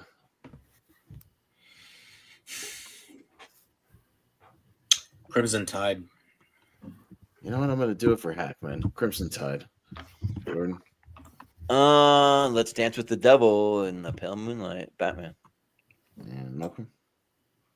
Batman. And Russ. I'm going to go with Crimson Tide. Okay, going the upset. Okay, make it in Welcome, there. Hackman. Welcome, Mr. Hackman. All right, so for anybody who wants to watch it, there you go. Yeah. All right, cool. All right, so we've got Me, I want to watch it. we got our 16 going to the championship. So let's just move it on and see what wins tonight. So let's speed through and see what wins. All right, going back over here, we got Kill, I believe, and Twister. Jonathan. Kill. Yeah, I'll go Kill here. Why not? Jordan. I'll go Twister. Malcolm. Just because I've seen it, Twister. Twister. Ross. Kill. Kill and Zach. Twister. It's a tie to Jonathan. Ooh, damn. That's a little bit of a dark horse. Kill. Okay, I kind of like the dark horse thing in these tournaments. I don't mind it. Sure. A little bit here Yeah. and there, like the raid too. Roadhouse and Teenage Mutant Ninja Turtles. Me, I'll go Turtles on this one, I guess. Jordan. I'll go Turtles. Yeah. Malcolm. Roadhouse. Roadhouse. Russ. I have a question though. Mm. Does Teenage Mutant Ninja Turtles have somebody's spine getting ripped out with the bare hand? No, so I'm gonna go with the Roadhouse. You mean they're thwarted? Well, you didn't see the director's cut where Casey Jones takes on spine getting ripped out. I believe you're thinking of Predator, Ross. Yeah. But, okay, yeah, you're right. You're Yes, right. it's throat ripped out. Throat. Yeah. Throat. Yes. Yeah. Throat. Yeah. But Zach. Oh yeah, he's ripping out throats. That's what it is. Roadhouse. Yeah. Roadhouse. Jonathan. It could have been insanely bloody. Yeah. Roadhouse. Yeah, that'd be a completely different movie if you knock somebody out and rip their spine out. That'd be a vastly different movie. All right. I think Roadhouse is going. Yeah, there, 42. Yeah. I think so. All right. I just want to see the Ninja Turtles going around ripping out throats. Come on, that'd be Oh, awesome. I would have been a much happier person. All right. Yeah, right. All right, we got 87 Schwarzenegger because we got the Running Man and Predator, both 87. Ooh. Jordan. You know what? I just want to switch it up because we don't see Running Man that much. I'm gonna go with the Running Man. So, Malcolm. The Running Man. Ross. Without Predator in the championship, it just wouldn't feel right. Predator. Yeah, it's true. Zach. I'm torn because I kind of want to go with Jordan's logic here. The Running Man. Well, yeah, Predator's already in the championship, so Yeah. Oh yeah, that is true. It's already there. So, Yeah. so why not? Yeah. Jonathan. Predator. I think aesthetically speaking, Predator's way better. So I'm going Predator. That's on me, and I'm putting the Predator in the Elite Eight. I'm not mad at it though. Yeah. Predator rocks. Yeah. All right. Last Crusade and The Rock, little Sean Connery. Malcolm. Ooh, Sean Connery. Yeah. Mm-hmm. Last Crusade. Last Crusade. Ross. The Rock. Zach. The Rock. Jonathan. Last Crusade. And the Last Crusade. Jordan. Yeah, The Rock won 2 recently. Let's go Last Crusade. That's why. Yep. Yeah. Okay. All right. Going to the other side, we've got Die Hard with a Vengeance and Superman 2. So Ross. Let's go Superman 2. Okay. Zach. Yeah. Die Hard with a Vengeance. Jonathan. Die Hard with a I Vengeance. think Die Hard with a Vengeance has better action. I'll go Die Hard with a Vengeance. Yeah. Jordan. Let's see. It's a tough one. Let's go with The Man That Can Fly. You'll believe a man can fly again. Superman 2. Just because I've seen it, Die Hard with a Vengeance. Die Hard with a Vengeance. Are you gonna say John McClane could fly? Yeah, right. John McClane flies through the air. Well, they do fly in the air.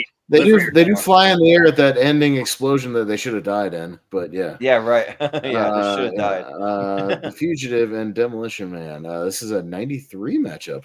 Yeah, both 93. Zach. By a slight margin, Demolition Man. Jonathan. The Fugitive. I'm going with a personal favorite, Demolition Man. Jordan. Yeah, Demolition Man. Malcolm. Demolition Man. And Russ. The Fugitive. Yeah. Okay, close one, but Demolition Man is fun. Okay. Yeah, It's fun. It's fun. Last of the Mohicans, Casino Royale. Jonathan. Casino Royale. I'll go Casino Royale. Jordan. Casino Royale. Malcolm. Casino Royale cheese. Mm-hmm. Yeah, right. Yeah. Russ. Jeez. Casino Royale. All right, and Zach. And I'm going to give the lone vote to Last of the Mohicans. Okay. All right. Did you Casino understand Royale. for that like parody Casino Royale? The tagline is Casino Royale is too much ... for James Bond. I don't get that. Sergeant Troopers and Crimson Tide. Man, we want the underdogs here. Let's go Crimson Tide. Jordan. Yeah, I think Crimson Tide. Okay. Malcolm. Just because I'm more interested in it, Crimson Tide. Crimson Tide. Ross. Crimson Tide. Oh. Mm-hmm. I'm going to go with the same logic as Malcolm because I'm more interested in it. Crimson Tide. Okay. Jonathan. I'm loving the love for Crimson Tide. Crimson Tide. All right, we got a good little Elite Eight here. Okay, all right, going down to the final four, we got Kill and Roadhouse. All right, yeah, Same title if you think about it. It's Kill. Yeah, Jordan. Shoot, let's go with Kill. Sure. Malcolm. Roadhouse. Russ. Roadhouse. Roadhouse. Jonathan. Kill. Kill is a vastly superior film. Kill. So, Jonathan or Jordan has the tiebreaker. Well, they say it's the most violent Bollywood film ever made. Let's go with Kill. Okay, all right, Kill. And as far as I know, yeah, so far for me. Yeah, so right. far, Predator and Last Crusade. So we're going to Malcolm.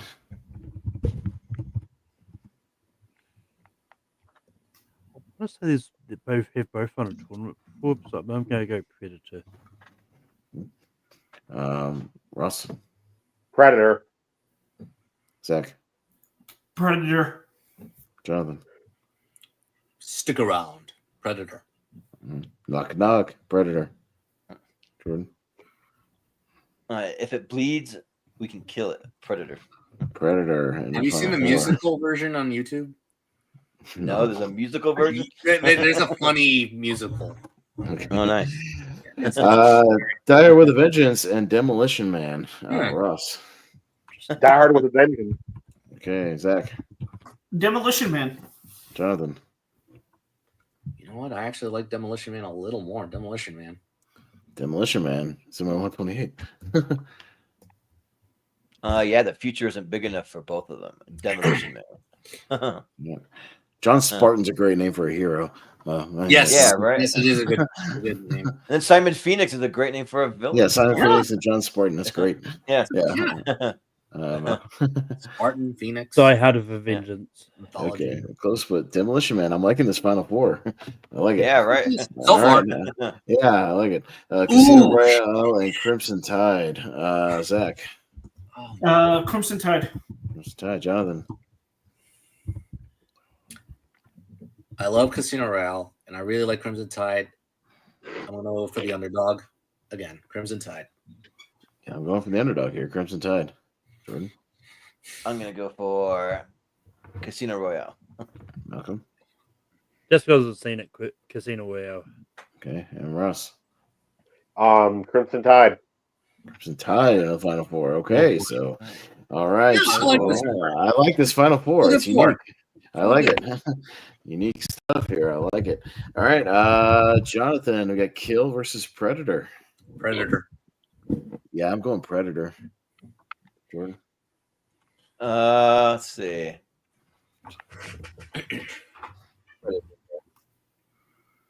What did he say? What? You blanked out for a second. It sounded like he said Predator, but I'm not sure. You went underwater. Oh, I said Predator. Sorry. Okay. Yeah, you went underwater for a second. Okay. Weird. Yeah. Malcolm.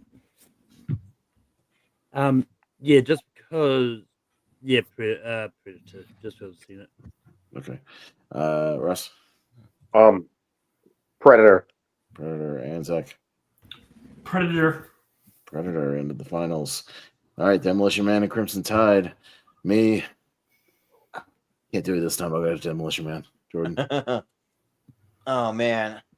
So in the background, I was listening to the score for Crimson Tide. Oh, Hans yeah. Zimmer. Hans Zimmer's good. Yeah, it's good. So I'll go with Demolition Man though. Yeah. All right, Malcolm. Demolition Man. Demolition Man. Ross. Let's go with the Crimson Tide. Crimson Tide. Zach. Demolition Man. And Jonathan. Yeah, I would have done Crimson Tide, but Demolition Man is a lot. Okay, we got Schwarzenegger versus Stallone in the finals. So that's classic action. Sly right versus there. Arnie. Sly versus Arnie. We've had a Sly Arnie tournament. Haven't we had that battle before? We've had a Sly versus Arnie tournament, so we might have had this battle before somewhere, maybe.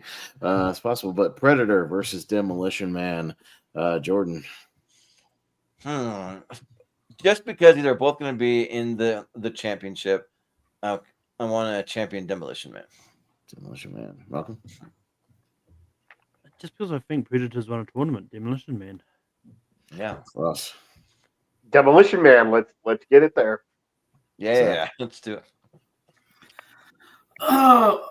Let's make it interesting. Predator. Jonathan. Actually, I would not be mad if either of these win. So Predator. And I'm going to go Predator. Malcolm, I'll say you've got an instinct that may or may not be correct. We'll just put it that way. Oh, boy.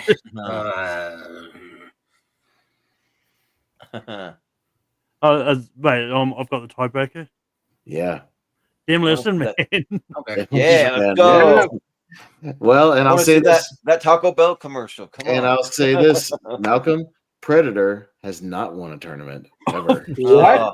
So despite how good it is and how many times it's made it far, Predator has never won a tournament. I thought it was the night tonight, but Demolition Man takes the win. Has Demolition Man ever won, or was this his first? No, this was the first time. This would have been the first time winners on any of the Final Four here. So no, first time for everything. First time for everything. Yeah, maybe they will have a chance at the championship. That's why I was like, you kept saying, I think it's won a tournament. It hasn't. It's never won a tournament. Yeah, I was like, no. I had a bad feeling about it, to be honest.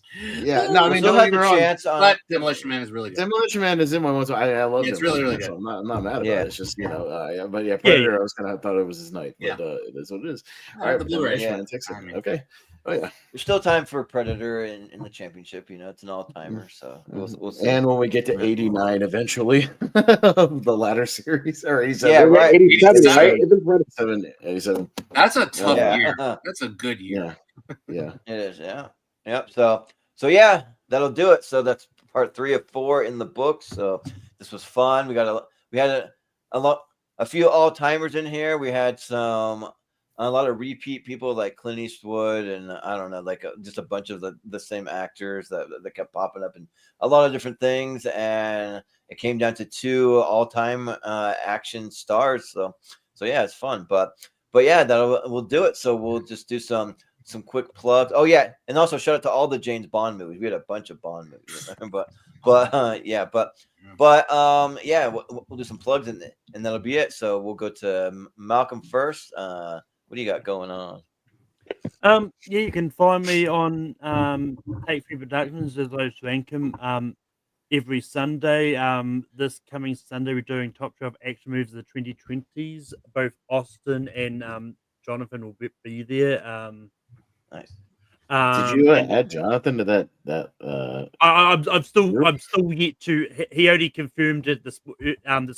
Okay. He said that, and then I didn't see him in the group. So okay. You know, I haven't had a chance to actually add him in there yet. I'm a guest. Yeah.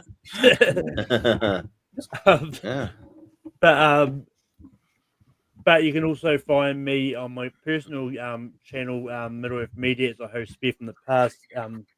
You'll see me talking to Steve Mason tomorrow about NXT TakeOver War Games from 2020. And then on we had to push it from Sunday to this coming Saturday. And you'll find me, Richie, and Jacob Cameron doing a special episode of Spare from the Past, where they talk about the first 4 seasons of NXT, the reality show concept ones.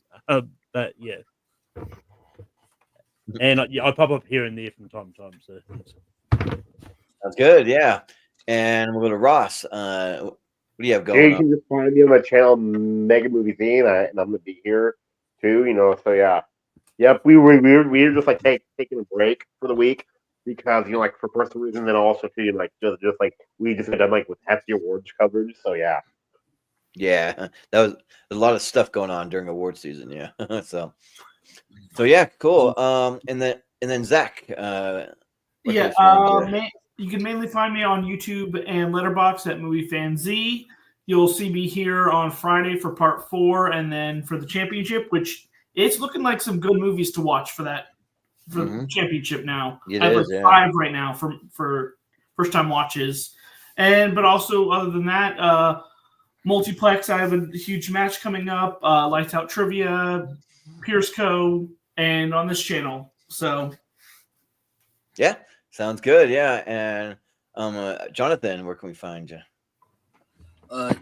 You can see me on social media platforms on Twitter, Instagram, Letterboxd, Blue Sky, Threads, and different variations of Caro. Yeah, Letterboxd, I write different reviews. Instagram, the Neon Movies tournament, it's over. Parasite won. Congratulations, Parasite. That one. So my next tournament will be, since it's Women's History Month, I'm going to do female-directed movies of the 90s to 2000s. That'll be the next one. And then as far as shows is concerned, I guess I'm confirmed for Rankum for Sunday. Thanks, Malcolm. Yeah, we'll discuss action movies of the 2020s. There's some good ones. And probably kill. Yes. Damn right, we'll be talking about no, we'll be discussing action movies of the 2020s, and I think that's a wrap for me as far as I'm concerned for this month for tournament fights. Yeah, I believe so for right. So for me, now. Yeah. For now. Yeah,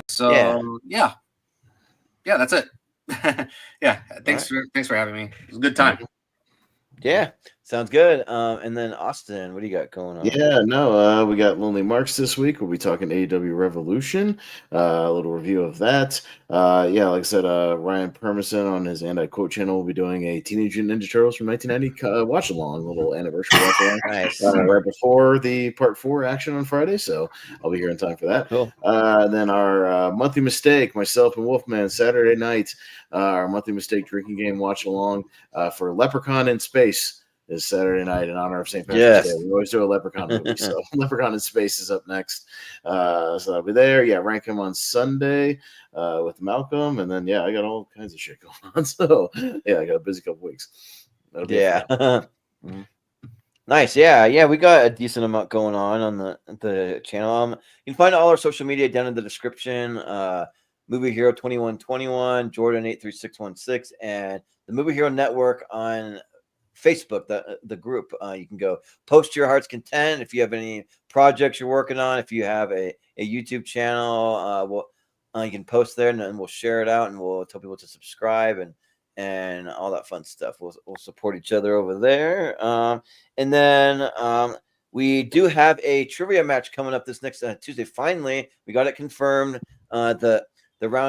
The match one of round 2, which would be Jeremy Paul Adams versus Chad Webb. It was supposed to be a 3-way with Dylan Randazzo, but he's going on a cruise for like 9 months or however long he's going to be gone. So he is out of that. Yeah, he's going to be a performer on a cruise. So we got that. So we just really confirmed it right before showtime. We're going to flip flop. So next Wednesday we'll be doing the best TV shows of the 70s until now. So we'll be talking some old school stuff. So it should be a fun time. And then let's see what else we got going on. So I did just get everybody's list for best to worst for the family of movies. I just got to go through it and give it one more glance over to make sure that there's no crossovers and all that. And then we'll be putting the next round of best to worst on the books for our next round of our favorite family movies. So that's coming up.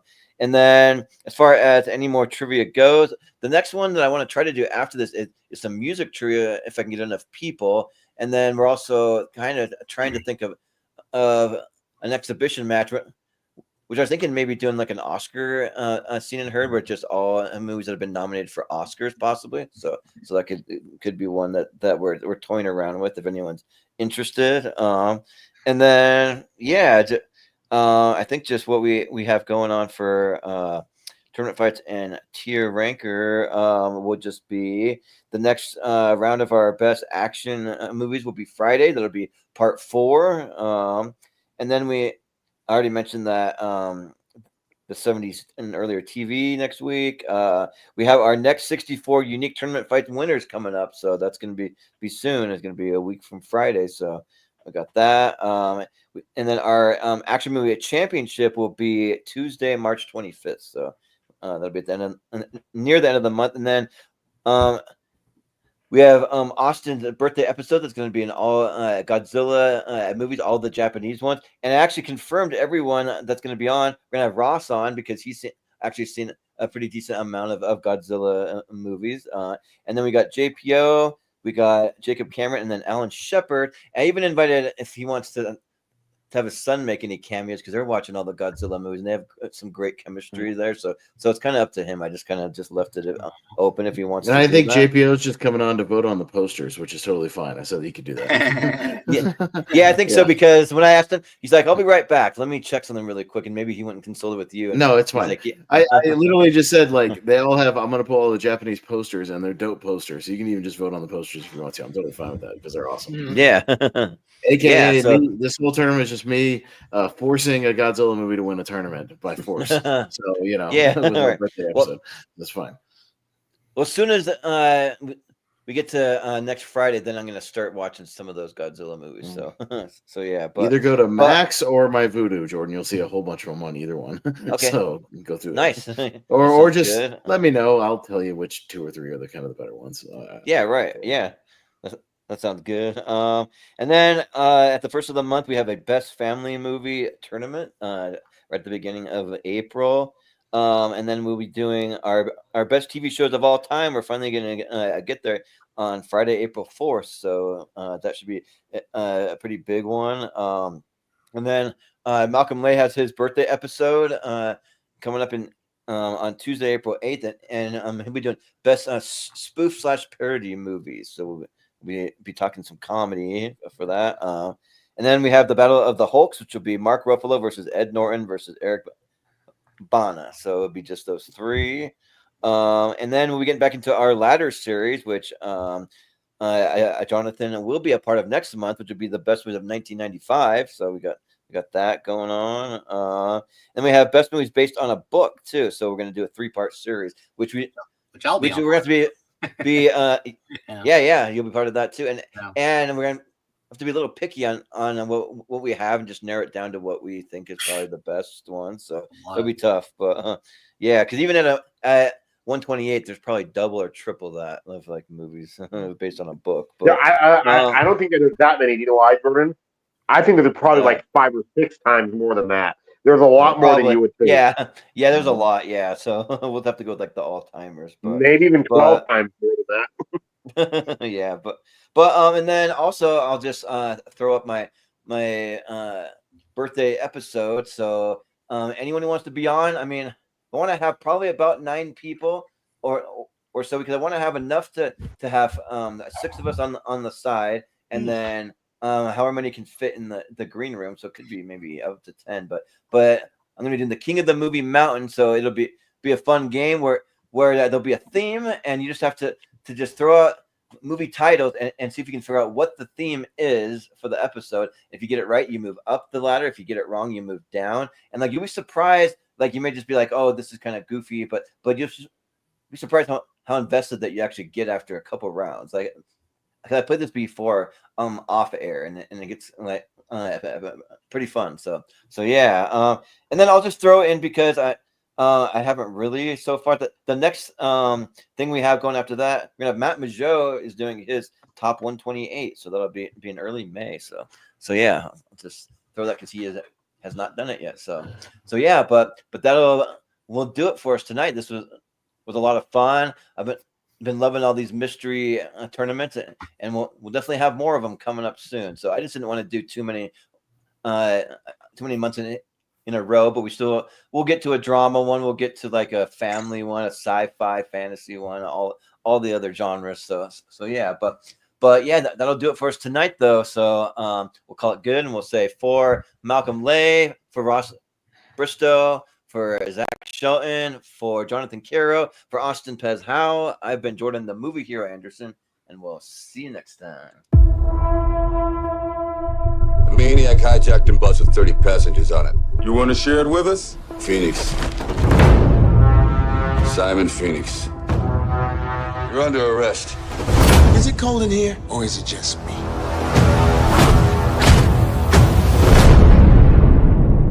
John Spartan, you've been sentenced to 70 years for the involuntary manslaughter of 30 innocent civilians. This morning, Simon Phoenix escaped from this cryo facility. Simon Phoenix is an old-fashioned criminal.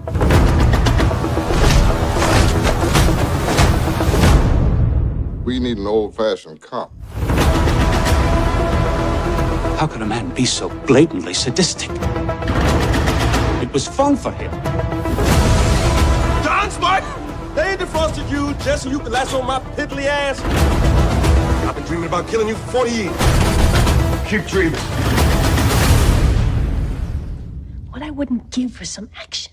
Buckle up. I'm gonna put him in the hurt locker. Oh, scared. Get tense, Spartan!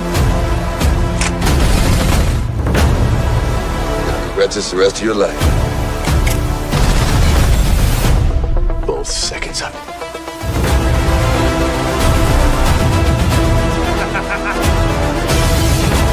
Let's go blow this guy.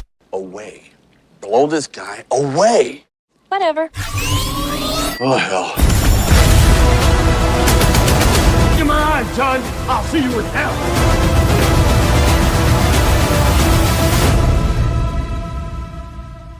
See you in a few minutes.